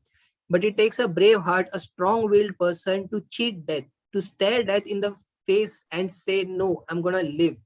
And one such experience, well, I will not waste too much of time. Dr. Sunita Yadav, madam, she's an anesthesiologist practicing at Bhiwandi, Thane. She's DA, FCPS, and a very horrifying experience that she has undergone. And ma'am, we'd like to hear it from you uninterrupted. Please, Dr. Sunita Yadav, madam, please take the stage. Thank you very much, Vinit, for such a beautiful introduction of mine. It was indeed a horrifying experience. I'm listening throughout that people are talking about their passions and all good things. And now I would be sharing something which was not so good. I hope I'm audible, I guess. Yes, Hello? yes, you are audible. Yeah. Thank you very much, Team ISA Thane, for giving me this opportunity to share my struggle or a bad experience, whatever you can say. But I think I should share because maybe somewhere it helps everyone. If I would pray that no one goes through this, but if someone goes, this will definitely inspire you to be brave enough. Walking in the casualty as a doctor is different and as a patient is different. And this happened to me some 12 years back. I had just delivered my young baby. He was 3 months old. So I was taking care of him, and I was not feeling really good. And he was just 3 months old. I was not feeling good. I just told my husband that I'm not good. He told, let us get the blood investigation done. Nothing much was there. It was just a thrombocytopenia. But again, I had some malaise and fever, and again in some 2-3 days, again we repeated as advised by physician friend. And then after that, the reports were done, and I wasn't told anything. I just landed in Jupiter Hospital casualty. I got the instinct that there is something really grossly wrong, and from there I was in the ICU, third floor ICU. Really didn't have any clue what's happening. I asked them also what's going wrong. They just told me that a battery of investigation will be done. 2 days you will be under observation, and then we will shift you. So it was a Saturday evening. And on Sunday, I was, initially they put me on nasal prongs, and Sunday I was on BiPAP. And then I could feel that I'm not able to breathe normally. My X-ray showed everything that an ideal exam X-ray would show. As an anesthesiologist, I could see my X-ray, and I think it was ARDS, and everyone was horrified to see. And to add to it, the blood reports were also not well. They were all going south-north haywire. My fever was worsening as days passed. I could roughly understand from the beeps of the monitor that things are not good, and all the reports were done that way.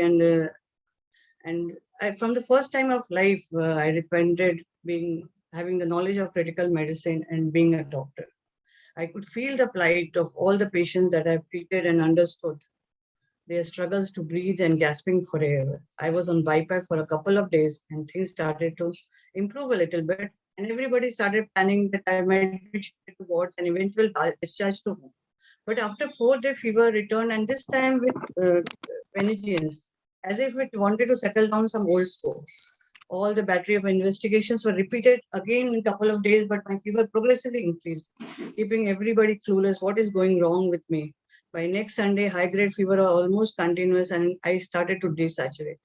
On Monday, I still remember that I had a talk with my orthopedic husband that who used to be around me, taking care of me and asking about my well-being, that perhaps they will intubate me as X-ray is not good. Being a doctor, I could understand what's going on, at least some extent, and I was getting saturated. My intensivist, Dr. Ravi, who always discussed everything with my husband and his team decided to intubate me. And in a couple of minutes, all the intubation trolleys were in the room with the green towels and over them, all over them. The feeling of doom sunk in me. And I was pleading with teary eyes not to intubate me. And I was looking at my husband as if it was my last day of life. Maybe I wouldn't be able to see him again ever in life. I struggled a lot during my intubation in spite of some sedation they had given me. Later, I felt very light and could feel myself floating. I don't have, I felt as if I'm rid of all the pain, fever, everything.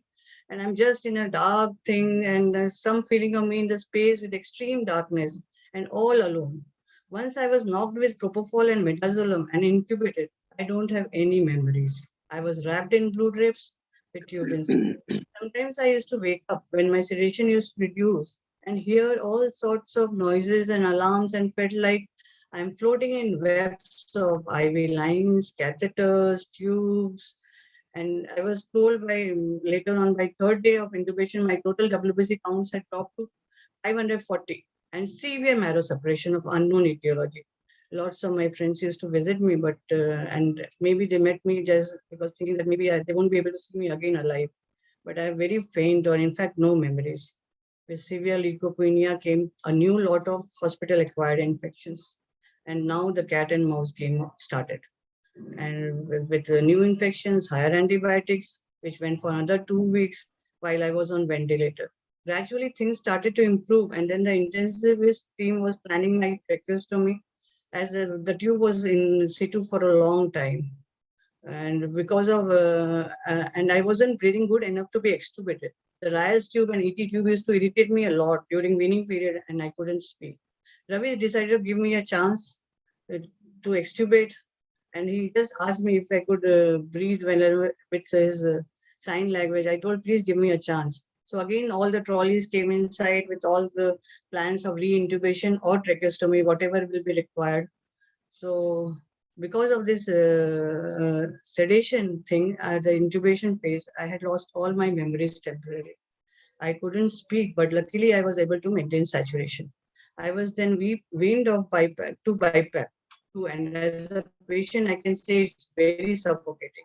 I used to be so helpless and weak that I didn't know how to cope up. Some nights I just couldn't sleep as I couldn't tolerate that BiPAP, and I was told my staff just to remove it. And other nights the alarms just kept me awake. A time had come when I couldn't talk, I couldn't breathe well, and no memories at all how I was lying there in a closed room with white walls and ceiling and lots of monitors and ventilator around me, an army of nurses and doctors around me. I used to always ask them, how come I'm here and what's wrong with me? Why have you kept here? They just told me I had fever and I got admitted for that. I wasn't convinced. I wasn't convinced at all because I didn't remember anything. But I didn't have a choice. I started to forget a lot of important dates of my life, like birthdays, anniversaries, no memories of those days when I was intubated and sedated. When I was when I was awake after intubation, it was 16 March. It was then I realized that this date is 16 March. Where did 12th March go? I just remembered my birthday. I think my birthday was there. I didn't do anything. What is wrong with me?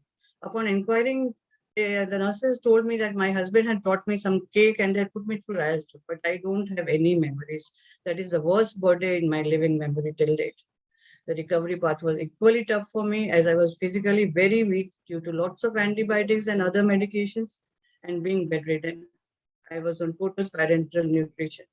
Physiotherapists used to come round the clock, but I couldn't even move my toe. I was in a very bad shape.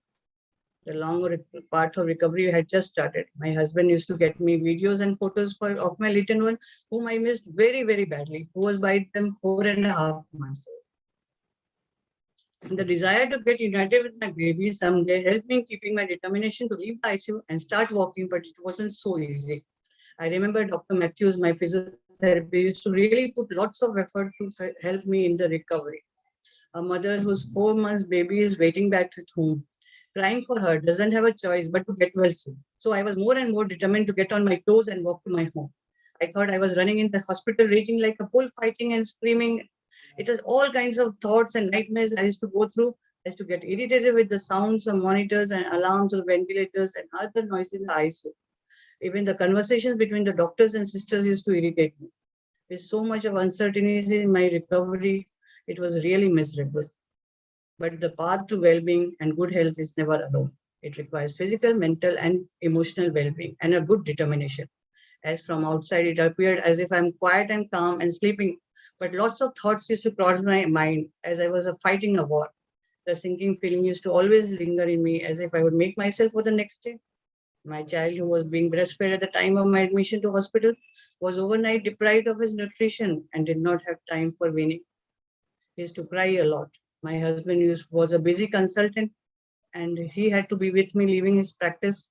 My elder daughter, who would not go to school without my tiffin, suddenly felt being starved and deprived of food as if it was a famine. My family too suffered with my ups and downs of treatment. But who was ready to give up? Not me.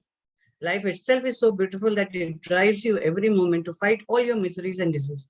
There I was in ICU with new daily routine, set with early morning sponging and shivering, with routine X-ray and then my all blood test, and followed by the physiotherapist, the doctor's rounds. Just a minute.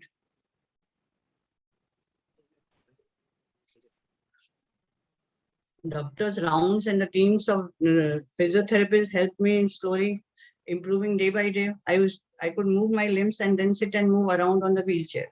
Going to the balcony of the Jupiter Hospital and watching all the vehicles as assistants to move me in the evenings on the road with people going and coming in the hospital premises was such an encouraging sight for me that it made me more and more determined to work harder towards my recovery. I was physically, emotionally, and mentally ready to recover from my illness.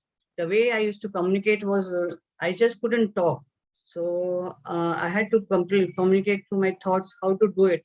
So I had derived one idea with a pen and paper. I could just move my fingers. My handwriting also was horribly bad that time because I couldn't write. So with letters and alphabets, I tried to make words, and from the words, I used to make sentences. Because of ET tube inside my windpipe for so long, I couldn't speak, in spite of my wish to do so.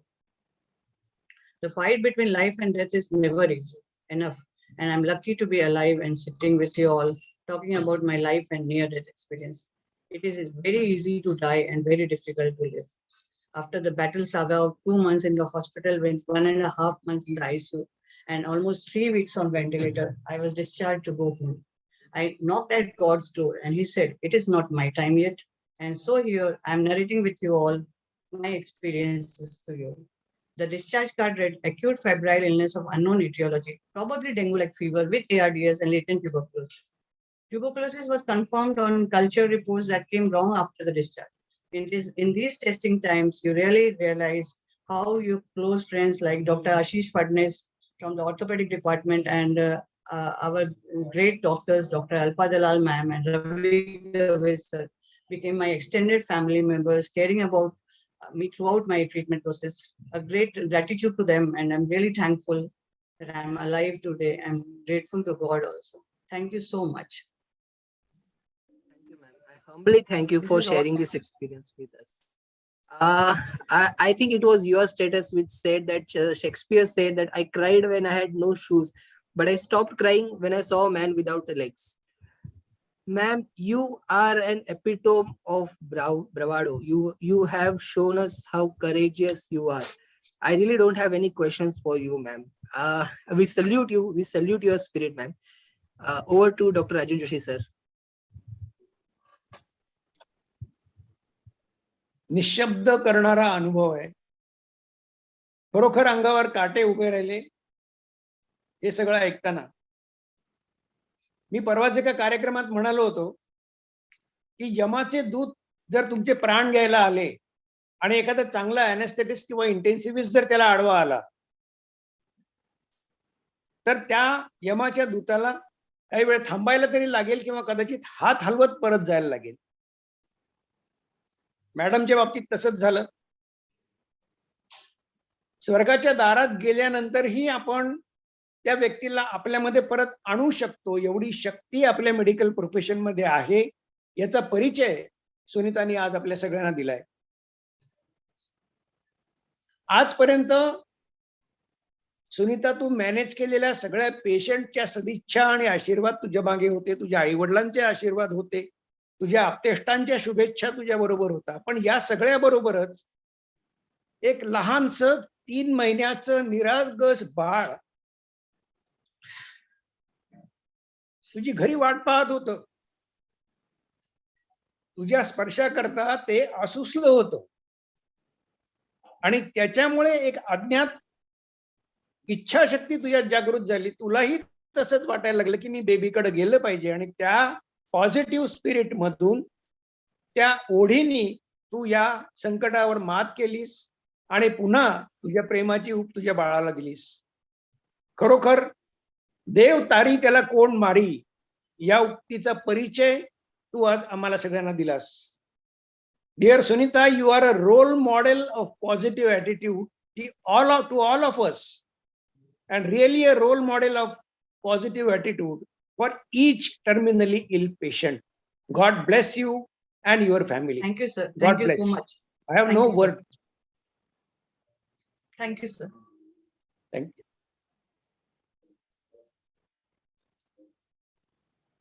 Now let us go to next speaker.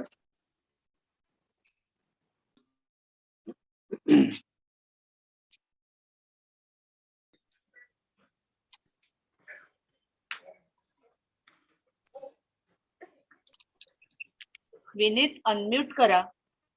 Vineet sir. Sorry, I was trying to share the screen. अच्छा. Because of hello Vinit. हा बोला ना madam. Sir तुम्ही हेमाबद्दल बोलायचं होतं ना. I would like, I had some net problem, so I would not, I was unable to pass comment regarding Hema.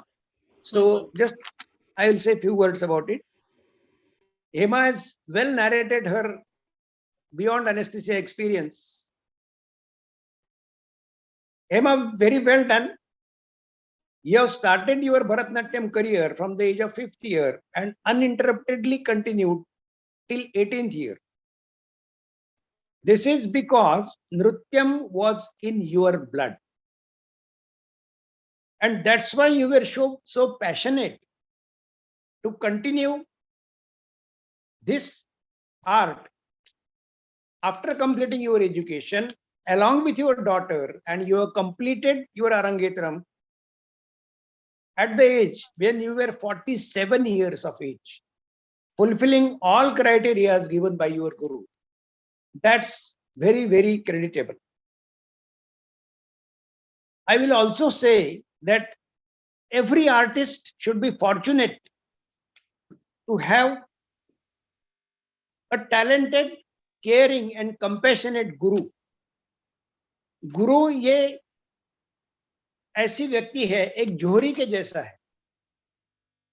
एक पत्थर में छिपे हुए हीरे को वो पहचान लेता है, उसे तराशता है और तराशने के बाद ऑडियंस के सामने रख देता है कि ये देखो हीरा है.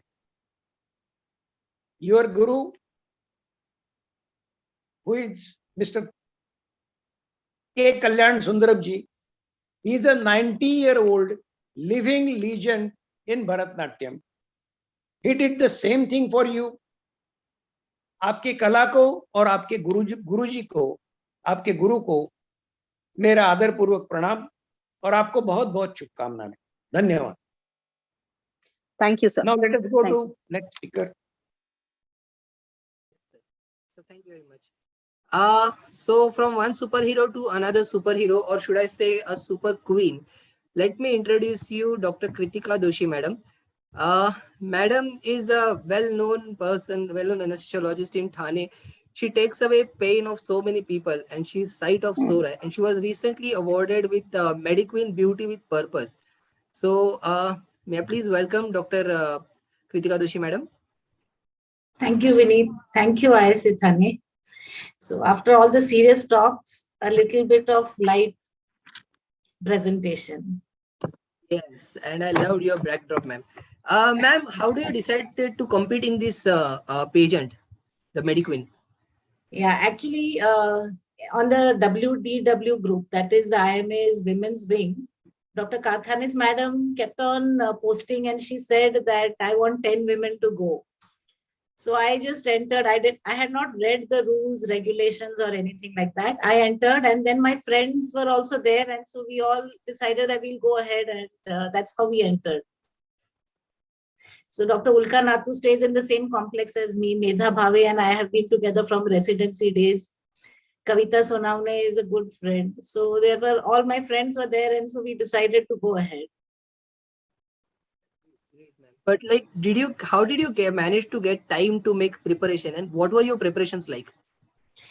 So one of the things for the entry was age is no bar and size is no bar. And me being plus size, I decided that I'm not going to get another chance. So yahan pe size doesn't matter. So let me go and enter and let me have a good time. So I decided to go because in my pain practice, I get a lot of patients who come trying to be thin. Even after delivery, they want to become thin. They want a flat abdomen immediately after delivery. And in the process, they damage their health. So if I could enter with my size and prove something, it would help a lot of people. That is how I thought of going ahead, despite all the negative, if any other pageant, they would reject me before I entered also. So that is one of the reasons I entered. I refuse to accept that you are a plus size, ma'am. You are so beautiful. Thank you so much. But ma'am, how about I'll just start with the presentation and you walk us through it. So this were your photos. Yeah, so the preparation, the first was the elimination round, or when they had a initial round, okay, which was in December. There we had to do a sort of ramp walk and present a small talent of 1 minute and introduction of 1 minute. And from that, we were selected. So all of us got selected. And the next round was supposed to be in Jan. Because of COVID, it got postponed to April. So we had 4 months to prepare. And in those 4 months, preparation-wise, what I did was I just improved my physical fitness. Because of this Mediqueen, I used to work out, but then I never missed a single day. I got 4 months, and that's why I could run the 10 kilometers marathon also. And in the finals, we had a 3-day event. It was held at Pune. On the first day, they taught us how to walk, how to stand, choreography, how to stand on the stage. So if you see, this is the beginning where we were very raw. Then they showed us we have to stand in a T formation. So our legs should form a T. So one leg again. So if you will see the next photographs, you will see that there is a T formation where you appear slimmer and it appears more aesthetic. That was on our first day. Second day was our talent round and a Western gown round. And this was on the final day where we had a Nawari round, Indo-Western round, and the final gown round. In this, one more round was there of the social work. So people who had done a lot of social work, out of 56, 13 were selected, and I was there in the final 6.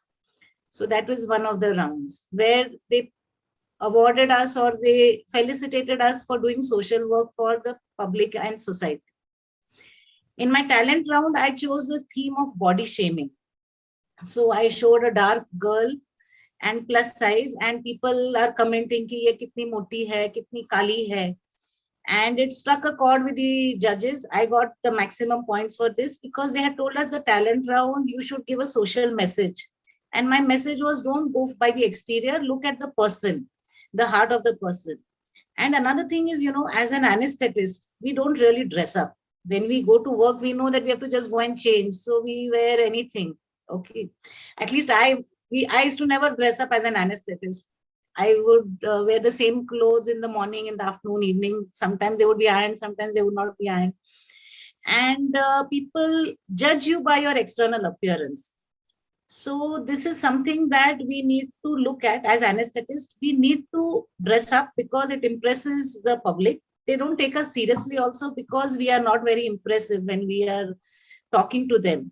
So our exterior does matter, but when we interact with each other, we should never ever go by external appearances, and we should look at the person within. This was my social message that I was giving. I like the message. Beauty is the size of your heart and not the size of your jeans. Yes. Thank you. And next one, obviously, the Thane beauties.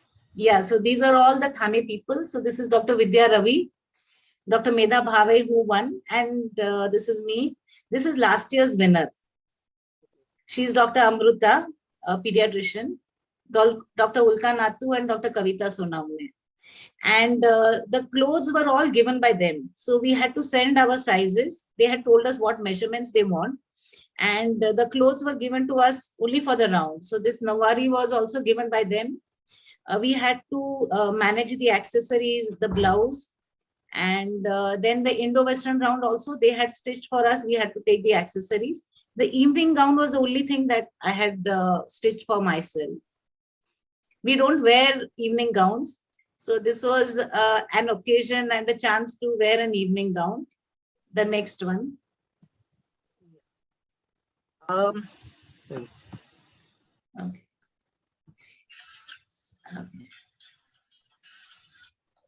So the ramp walk, they showed us how to walk. We are supposed to stand over there till the front person comes back.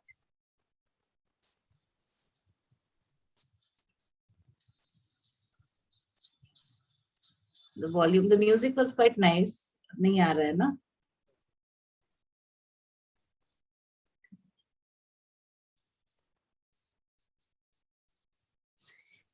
So as doctors, we will not do all such things. Meaning we have never ever experienced going on stage, walking in front of people, wearing high heels.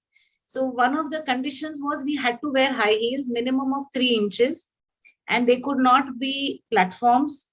So it could not be a very stable kind of a thing. We had to wear pointed heels. That took some time. That took some training so that we don't fall or we, don't topple over. This was the social work round where we had to take our aprons and stetho and walk the ramp. And this was my evening gown round. Actually, I had got, we get body shapers, which flatten your abdomen and all. But changing 3-4 dresses was too much. So I didn't wear it. And you can see my abdomen over here. But I walked very confidently, thanks to Dr. Rajan Joshi's training for Indradev. And I was just thinking I'm Indradev and I'm walking as a king over there. So I just walked with all the confidence. I didn't bother about anything. And I got selected in the top 6. So it was quite nice. Finally, the crown queen. Yeah, Beauty this with was, I got this beauty with purpose for my social work. I've done a lot. And also what happened was one of the events they held was in Mumra. And that was in the complex of a hospital. And again, they were breaking noise pollution norms. And I am a noise pollution activist. So I just pointed it out to them that this is not done. You cannot do such things. I thought they didn't like it, but they appreciated it. And that's why they gave me this title, Beauty with Purpose, that even when I would have lost points, I still spoke up for something that I believed in. Great, ma'am. Thank you for walking us through your journey. It's not just beauty with brains, it's discipline and determination that all matters. Thank you, ma'am. Dr. Joshi, sir? Yes. Am I audible? But I am not. Yes, I am not visible. You're visible, sir. Okay. Not to me. Kritika. Ha, sir. Very well done. Thank you, sir. तुझ्या मेडिक्वीनच्या यशाबद्दल हार्दिक अभिनंदन. आणि काहीतरी हटके करून दाखवायचं ते कृतिकानीच दाखवलं पाहिजे. हे सुद्धा तू याच्यात सिद्ध केलेस. एनेस्थेशियाची प्रॅक्टिस 15 वर्ष केली, सक्षम एनेस्थेटिस्ट म्हणून. मग स्वतःचं काहीतरी इमेज पाहिजे म्हणून तू पेन मॅनेजमेंट मध्ये गेलीस. पेन मॅनेजमेंट मध्ये करून 10 वर्ष पेन मॅनेजमेंट आणि पेन फिजिशियन म्हणून तू ठाण्यामध्ये नावारूपाला आलीस. आणि 10 वर्षानंतर आता अचानक तुझ्या डोक्यामध्ये मेडिक्विनचा रॅम्प वॉक घुसला आणि त्याच्यातही तू बाजी मारलीस.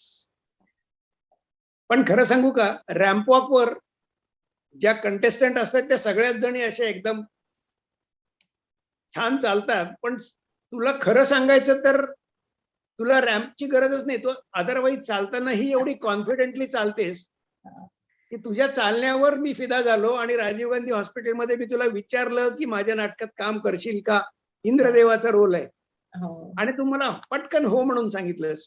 एक लेडी असून, स्त्री असून सुद्धा पुरुषाचा रोल करणं, न लाजता न घाबरता तेवढ्याच ताकदीने पेश करणं, हे खरोखरी अरेगऱ्याचं काम नाहीये. आणि हे तू करून दाखवलंस, त्याचाच मला तुला सार्थ अभिमान वाटतो. आणि thank you for correlating this with Indradev. तुझं जे रॅम्प वॉक, मलाही इंद्रदेवाची आठवण झाली. मनीषाने पण एक चॅट बॉक्स मध्ये काहीतरी पाठवलं. Nice, sir. I was remembering you all the time. त्या आपल्या नाटकामुळे तुझ्यातले अभिनय गुण दिसले. तुला नृत्य गुण तर तुझ्यात आहेतच. आणि ब्युटी कंटेस्ट लागतं काय, तिथे फक्त ब्युटी बघत नाही, how are you as a person, as a whole, how you carry yourself, हे पाहिलं जातं. त्या सगळ्या गोष्टी तुझ्याकडे होत्या.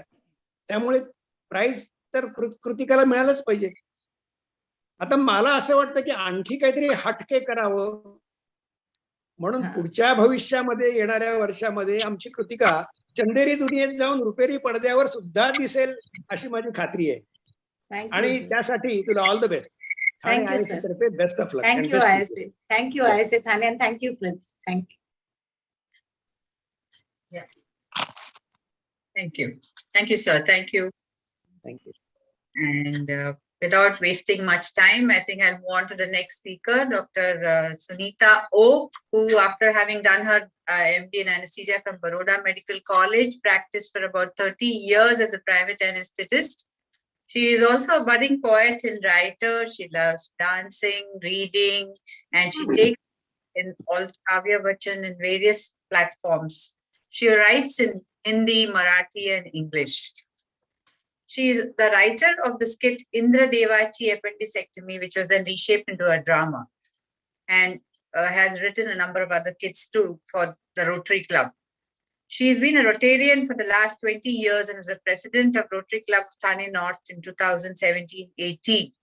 She was the Avenue Chair of COLS for Rotary District and in 2019 and 20, and she's conducted more than 50 such sessions. She has run 2 half marathons, 21 kilometers each, and also done the Kailash Mansarovar Parikrama. Welcome, Dr. Sunita. It's very interesting to hear about your voluntary retirement. Thank you, Shamini. Am I audible? Yeah. Yes. Yeah. I want to have days when I get to lie in bed for as long as I want, not rush through the morning routine, rudely awakened by a phone call, running and cursing, loving and scolding, all this just so that I get to play ball. I do not want to reschedule meetings if my patient doesn't wake up fast, or the surgeon takes a hell of a long time just to apply a cast. I want to be there for my family at leisure, not with one eye on the clock. And so as not to keep the surgeon waiting, I don't want to abandon my car in traffic and run the last block. Appendicectomy, in and out, it'll just take an hour. Before going for a section, I went to the garage to drop my car. But then came a brain tumor where the surgeon turned up late. And by the time it was done, the garage had shut its gate. So home I trudged, getting wet in the downpour. And next day, when I asked the same surgeon to wait a few moments as I couldn't get an auto, his face turned sour. Hello, friends. And never in my wildest dreams had I imagined myself talking on retirement. After practicing for 30 long years, I decided to call it a day, to hang up my boots. No, I should say, cap my syringes, throw away my ampules, and shut off all the monitors. I was an anesthetist in private practice. That means always on call. No time to call my own. Irregular timings, irregular earnings. Always running around from one hospital to another, trying to reach on time, meeting deadlines, earning money, trying my best to avoid complications. And all this while trying to cram as many cases as possible in a single day. I enjoyed that running around, that meeting different people, working with different surgeons, doing a variety of cases. And of course, missing important social functions, making excuses to friends and family and myself for the same. I took all this in stride. I have lost count of the time I have reached home just a step ahead of the guests and then make the usual noises, doctor's life and so on. I would fall asleep at the table where my children would be studying. And instead of me urging them to stay awake and study, they would gently tell me to go to sleep. I enjoyed all this for 30 years, but realized in the last couple of years that my joy for life had decreased. I think I was burnt out. I have been composing poems since my college days, but recently I found that I was too tired, too irritated to think, to dream, to create. I was scared to change that, and so I plodded on, albeit unhappily. But then COVID struck. It was a very sad and trying time for all, but it gave me a much needed hiatus to sit back and think. I, who had always believed that I'm happiest when I'm the busiest, suddenly found that sitting quietly was very peaceful. I got time to read and write, dream and create. Around that time, I came across a poem. I'll share it with you. I think you'll all love it. When I'm an old woman, I shall wear purple with a red hat which doesn't go and doesn't suit me. I shall sit down on the pavement when I'm tired and gobble up samples in shops and press alarm buttons. But maybe I ought to practice a little now, so people who know me are not too shocked and surprised when suddenly I'm old and start to wear purple. Doing the same things over and over again became boring. I wanted change. I decided enough is enough. What is this life if full of care? You have no time to stand and stare. I found the courage to stop my practice altogether and start a new innings. Friends, after all, what is retirement? It is not the end of the road. Nah. You find yourself on a spectacular highway, one that you have never traversed before, but which existed on your innermost Google Maps. A highway of new opportunities, of novel beginnings, of peace and tranquility, of creations and creativity, of thoughts and songs, of dance and color, of stillness and activity, of planned days and unplanned joy, of writing and reading, dreaming and realizing those dreams. So I decided to tire myself doing something else, retire, something other than what I have been trained for and have been doing all my life. And do this while I'm still young. There, I can see some of you smiling, especially Vineet and Hemant. But don't we always say that age is just a number? So there you are. Let me retire when I'm still young enough to do what my heart wants and strong enough to rebel against what my mind tells me to do. The only downside of retirement I have found is that there's no day off. Of course, some habits don't die. आज पण कोणाचा हात पकडला तर boat direct पल्सवरच जातात. Friends, we all know that life is unpredictable and this has again been highlighted by COVID. Then why not live life to the fullest? Do things you want to do. Go where you want to go. And better still, not go where you don't want to go. And do all this when you have more or less fulfilled your duties and obligations. So I tried my hand at painting. I'm no Van Gogh, but I managed to splash colors on a few canvases and they spread joy as they adorned the houses of friends and family. I started enjoying cooking.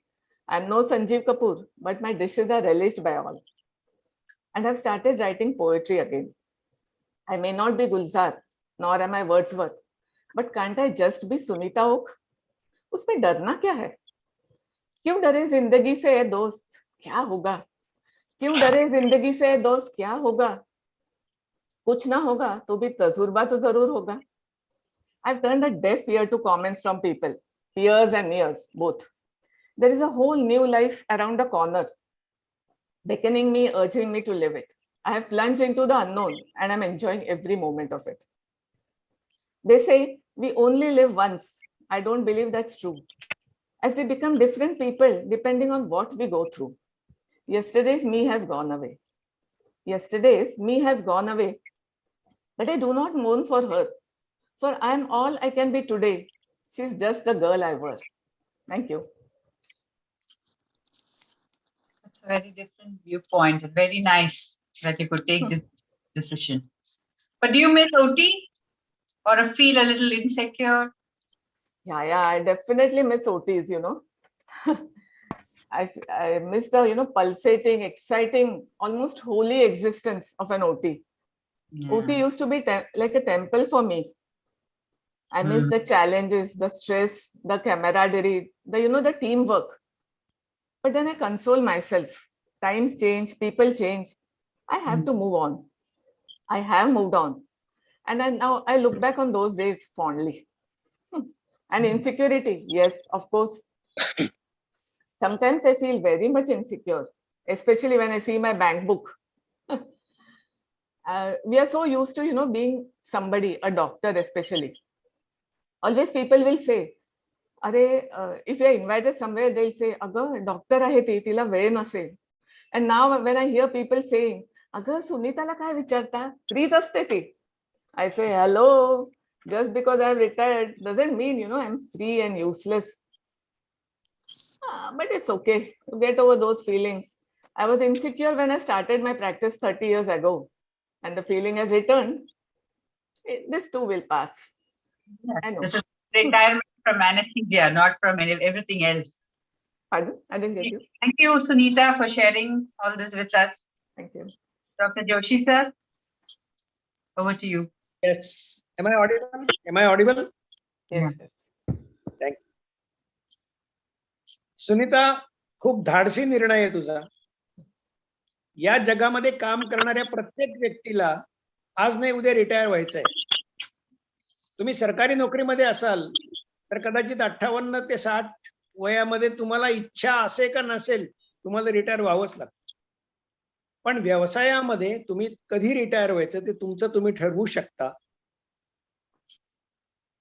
कोणी रिटायरमेंटचा निर्णय का घ्यावा हा वैयक्तिक प्रश्न आहे. काही लोकांना मुद्दाम रिटायरमेंट घ्यावी लागते कारण काही आजारपण असतं, काम करू शकत नाहीत.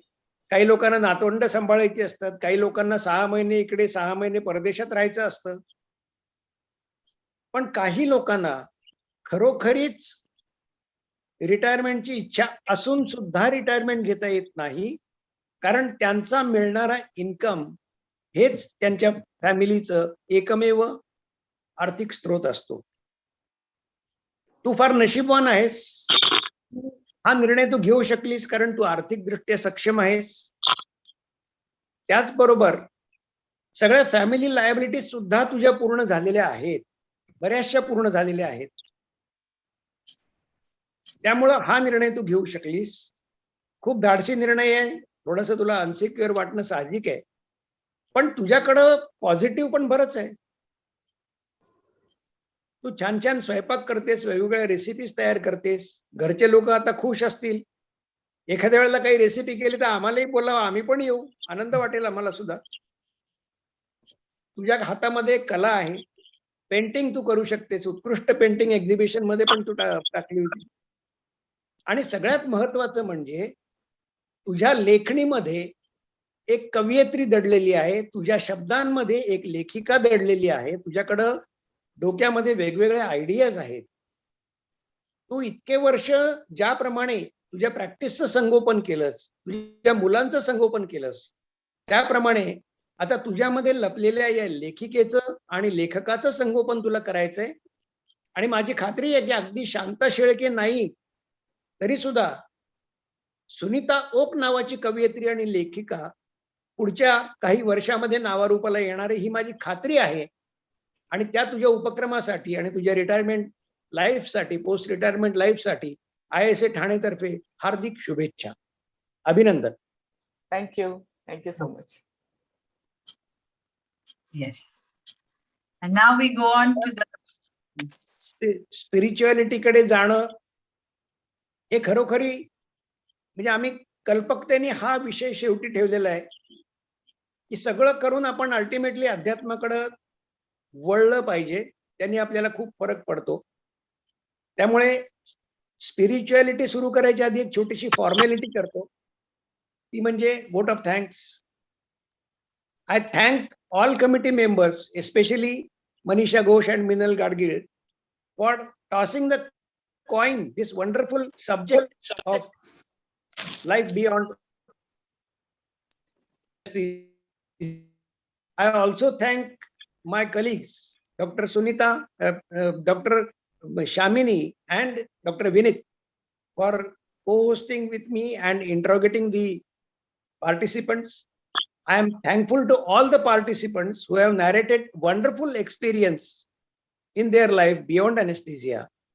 And last but not least, all the technical people who have helped this meeting getting uninterrupted. There was some problem here and there, but that is the part of instrument that you cannot blame anybody for that. And lastly, I thank all the audience, all our family members, all our friends who are listening to this meeting. And now let us turn our head to spirituality.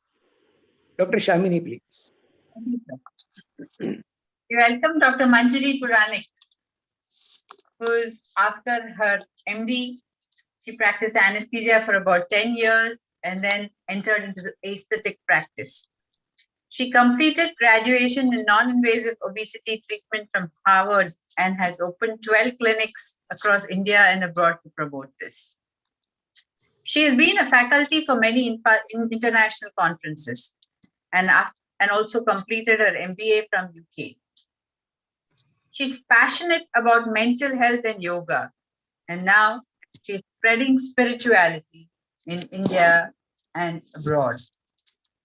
Welcome, Dr. Manjari. Manjari, 1 minute. Thane ISA is very thankful to Dr. Rajan Joshi, Shamini and Vinit. They have taken lot of efforts for today's seminar. Thank you so much. Thank you so much. Thank you so much. Over to Manjari. Thank you so much. I heard everyone, and I think each one of the speaker is so inspiring and really life transforming experiences. I should take actually everybody's name, but since this is the last one and we have crossed our deadline of time, but everybody's journey and the way they are pursuing their passion is absolutely amazing. Really loved, and thanks to Meenal and Manisha, this is a brilliant effort. Seriously, I loved it. I really loved it. Very nice, very nice. Yeah. Manjari, can you tell us how did you get into spirituality? Well, it started in 2010. So just like all of you, I was heavily into, self-growth, self-development, and I was running marathon. So I thought that I'll do something which will increase my lung capacity. So I joined Brahma Vidya, thinking it is just a kind of pranayam, dynamic exercises and all that. And then I did its basic course. Then I went into advanced. Then I realized this is not just some physical thing, but there is some changes happening at the emotional level, at the mental level also, the psychological level.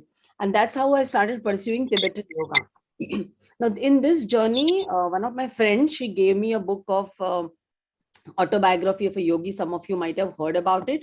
It is about Mahavatar Babaji, who is called as an ageless yogi who lives in Himalayas. And then I started meditating upon him. He's not in the physical form on the earth, but as I started meditating upon him, I started getting these visions, certain messages for the future. So I started pursuing that, and it had a lot of changes in my internal thought process, feelings. There was a lot of internal shift happening.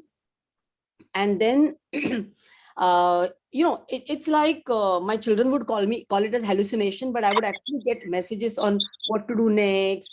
Now do chakra, now you study this. Then I went for a workshop where, so it was very clear internal messages I would get. What's going to happen after 7 days, this, that. and I was meditating, and then actually I was looking for somebody who who's physically present and who meets Mahatar Babaji regularly. And that's how I met my present spiritual guru, my guide and mentor, Maitreya Dada Shriji. I met him in 2014. And after that, I have been in this path of self-realization. And then he trained me to conduct various spiritual sessions, meditations, processes. The whole purpose is to transform humanity. So that's how my journey of spirituality was on. Yeah, it's interesting. Is it true that a person who is spiritual has to give up all the desires and material comforts in life?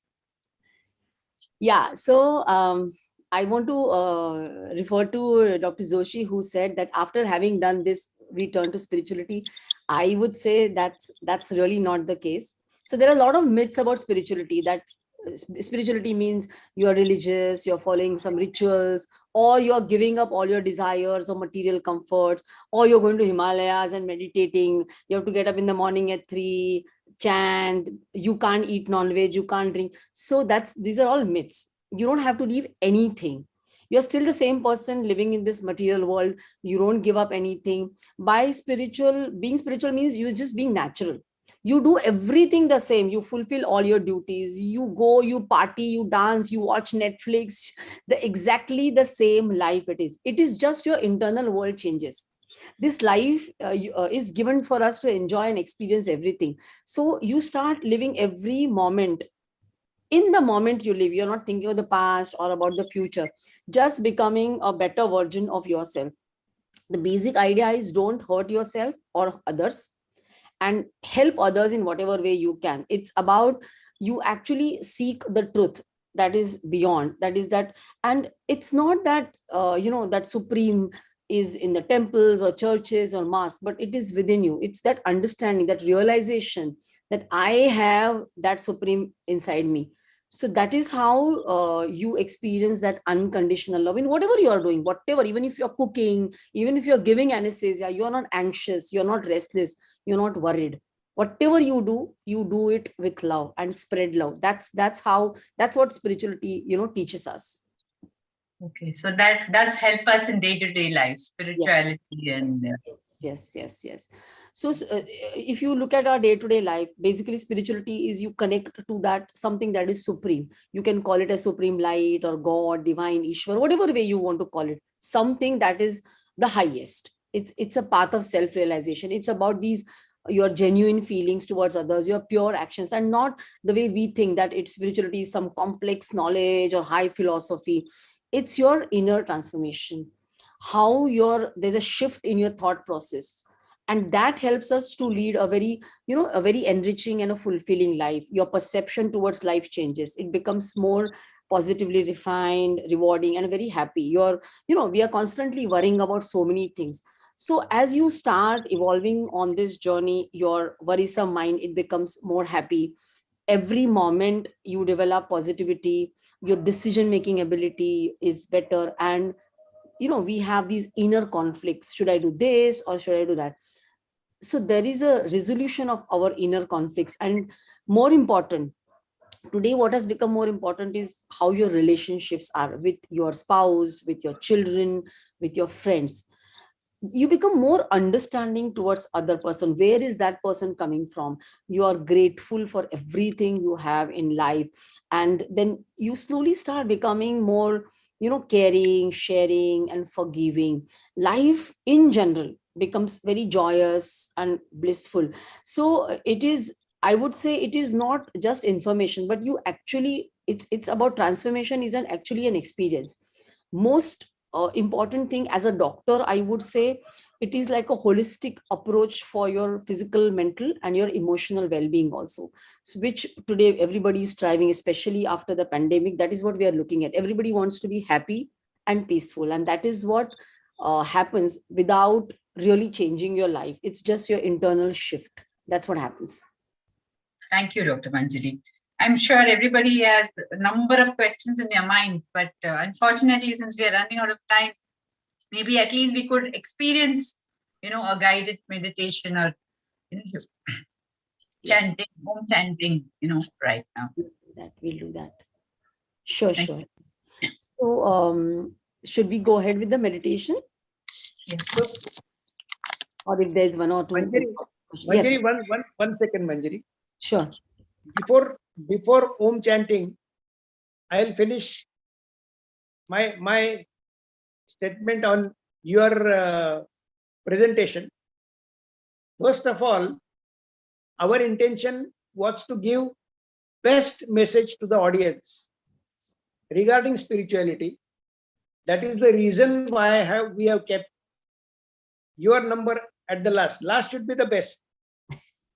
That is one. Secondly, spirituality यानी अध्यात्म, ये तो हमारे जिंदगी का एक अविभाज्य घटक होना चाहिए. यह आज के वक्त का तगाजा है. इंसान इस धरती पर आता है खुशियां ढूंढने के लिए. जब वो बड़ा होता है तो लगता है कि मैं ये करूंगा, पढ़ाई करूंगा, पैसा कमाऊंगा, गाड़ी, बंगला, बिजनेस, फॉरेन टूर्स, फैक्ट्री खोलेंगे. He achieves everything, but he always had unstable mind. मनःशांति उसे नहीं मिलती और फिर उसे कभी लगने लगता है कि अरे मैंने इतना सब कुछ किया फिर भी मुझे नींद क्यों नहीं आ रही. And then he thinks of spirituality, adhyatma, somebody, or he gets some guru like you or some meditation workshops, and then he's attracted to the meditation and he starts doing it और उसमें उसे मनःशांति मिलने लगती है. आपकी बात भी देखो, आपने इतनी डिग्रियां हासिल की, इतने देश घूमे, इतने क्लिनिक्स ओपन किए, आप इसको कंटिन्यू करके भी लेकिन स्पिरिचुअलिटी के तरफ आए हैं कि आपको एक यकीन हुआ है कि yes, this is going to give me peace of mind, this is going to help me to become a very good human being. Even if you are a good human being, with this you can be a very good human being. और इसी के लिए आप जैसे internationally qualified और internationally renowned personality ने भी योगा का साथ दिया है. तो हम जैसे छोटे छोटे लोगों ने भी अगर इसे थोड़ा सा आत्मसात किया तो जरूर हमारे प्रॉब्लम्स दूर होंगे, हमें मनःशांति मिलेगी. और हर एक डॉक्टर को आज दिन ऐसे है कि मनःशांति की जरूरत है. किस पर कौन वक्त आएगा, कौन कुछ हमला करेगा, कुछ पता नहीं. You should have your peace of mind. इसलिए यह अध्यात्म जरूरी है. मैं ये नहीं कहता कि आध्यात्मिक होना या स्पिरिचुअल होना यानी भगवे कपड़े पहनकर आप हिमालय में चले जाओ. That is not needed. In 24 hours, even if you spend 1 hour on your meditation, pranayam and your adhyatma charcha, adhyatmic discussions, even 5 days a week, that is going to help you to become a good human being. अध्यात्म ही सच्चे और अच्छे इंसान की पहचान है. जिंदगी की शुरुआत ओंकार से हुई है. जिंदगी के हर पल में ओंकारनाद भरा हुआ है और हर एक के जिंदगी का अंत भी ओंकार है. इसीलिए मैं आपसे रिक्वेस्ट करता हूं कि आप ओंकार चैंटिंग और आपका मेडिटेशन वर्कशॉप शुरू करें और उसके साथ कोई भी कुछ नहीं बोलेगा. ओम का स्वरनाद अपने मन में रखकर, अपने दिल में रखकर ये मीटिंग हम बंद करें. Thank you very much. Thank you, Dr. Rajan. It was very beautiful. So we will start with the meditation. I will be guiding accordingly. If someone can give me the sharing rights, make me the co-host, please.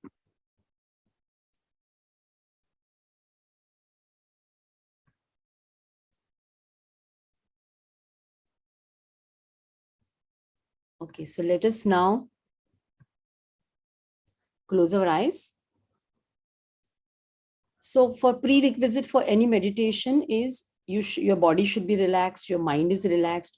Because we are going to turn inwards, our eyes will be closed. And it is better to keep something under your feet, not directly touching the ground. Directly ground ko touch nahi karna hai, otherwise all energies will get absorbed. So we will close our eyes. We'll keep our back straight because the energies and the Kundalini will rise up. Eyes are closed, body is completely relaxed.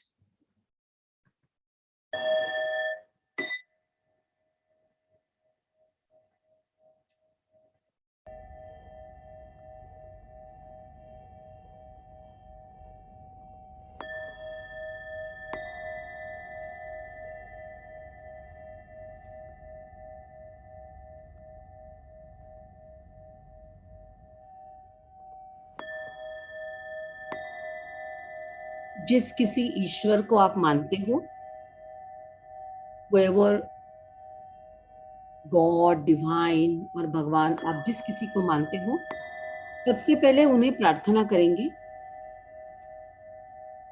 पूरी meditation process के दरमियान उनकी कृपा हमें प्रदान करेंगे। Let us pray to the divine to be with us throughout this process of meditation. I am going to chant my Guru mantra. My Guru's name is Maitreya Dada Shri Ji. Om Jyoti Rupaya Param Sakhaya Paramanandaya Dada Shri Ji Namo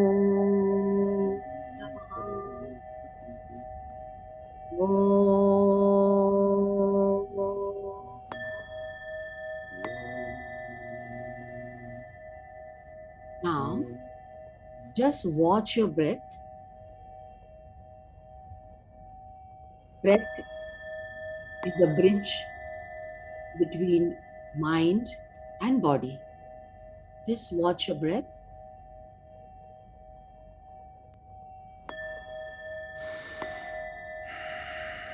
Relax your body, relax your mind.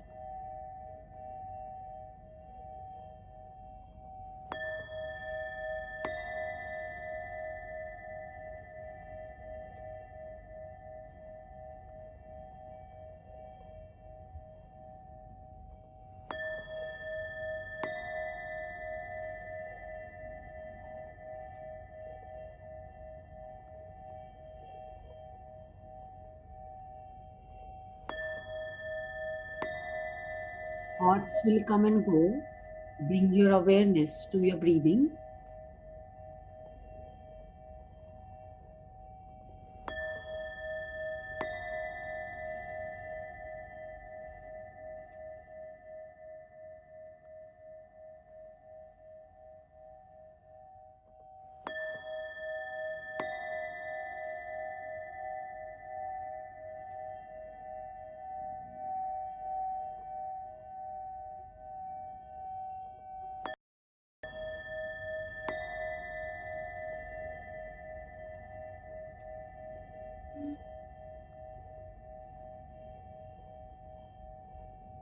Now bring your awareness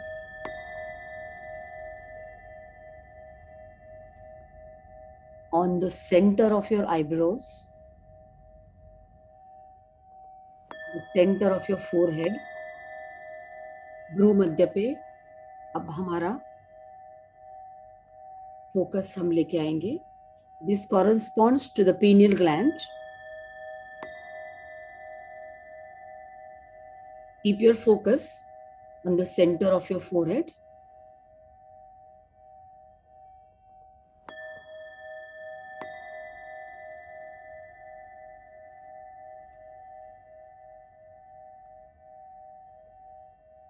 Visualize pineal gland of the midbrain.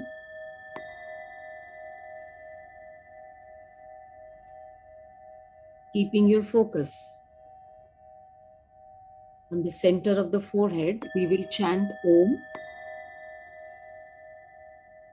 You can chant along with me and visualize white light entering your forehead while you're chanting Om. Let's take a deep breath.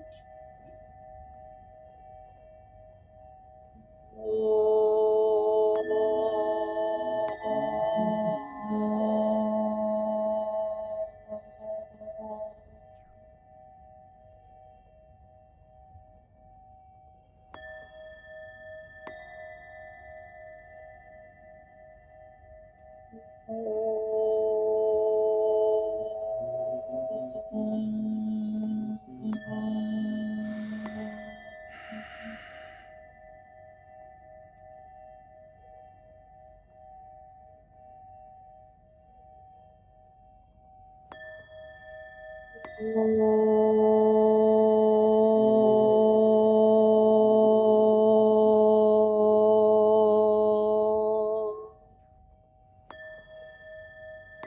your focus in the center of the eyebrows, and as you chant Om, feel the vibrations.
Relax. Keep your eyes closed. Now move your focus to the center of your chest.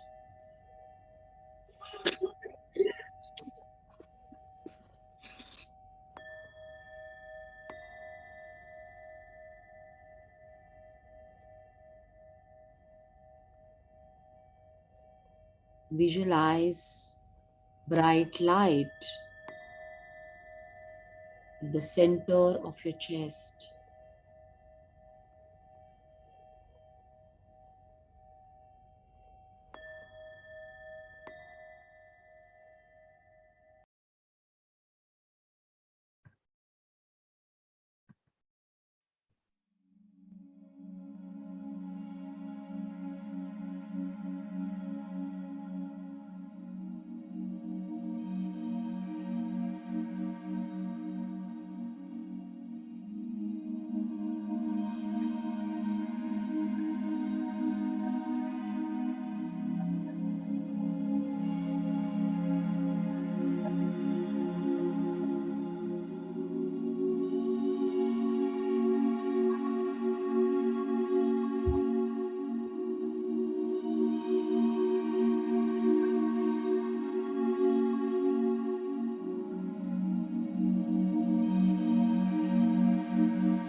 Offer your gratitude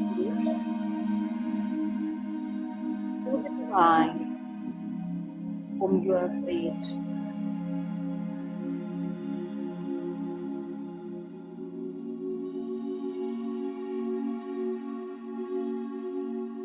जिसके से ईश्वर को आप मानते हैं, अपनी कृतज्ञता अर्पित करेंगे। Thank you for being there throughout this process of travel to pray.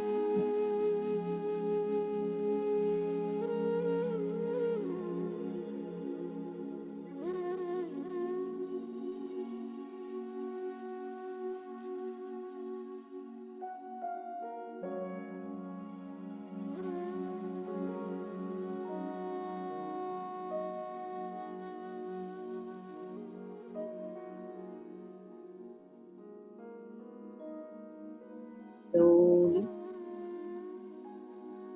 and come back to the present moment. And you can open your eyes.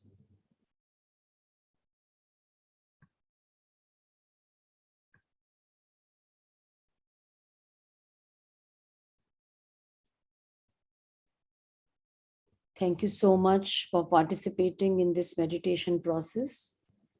It was lovely. Thank you, Dr. Manisha, Meenal, Shamini, Dr. Joshi, and all of you. Thank you so much. And good night. Have a great weekend. From here, Dr. Joshi can take over. Thank you, Manjari. Thank you. So nice of you. Thank you. And definitely we'll follow this Adhyatma. Thank you. Thank you.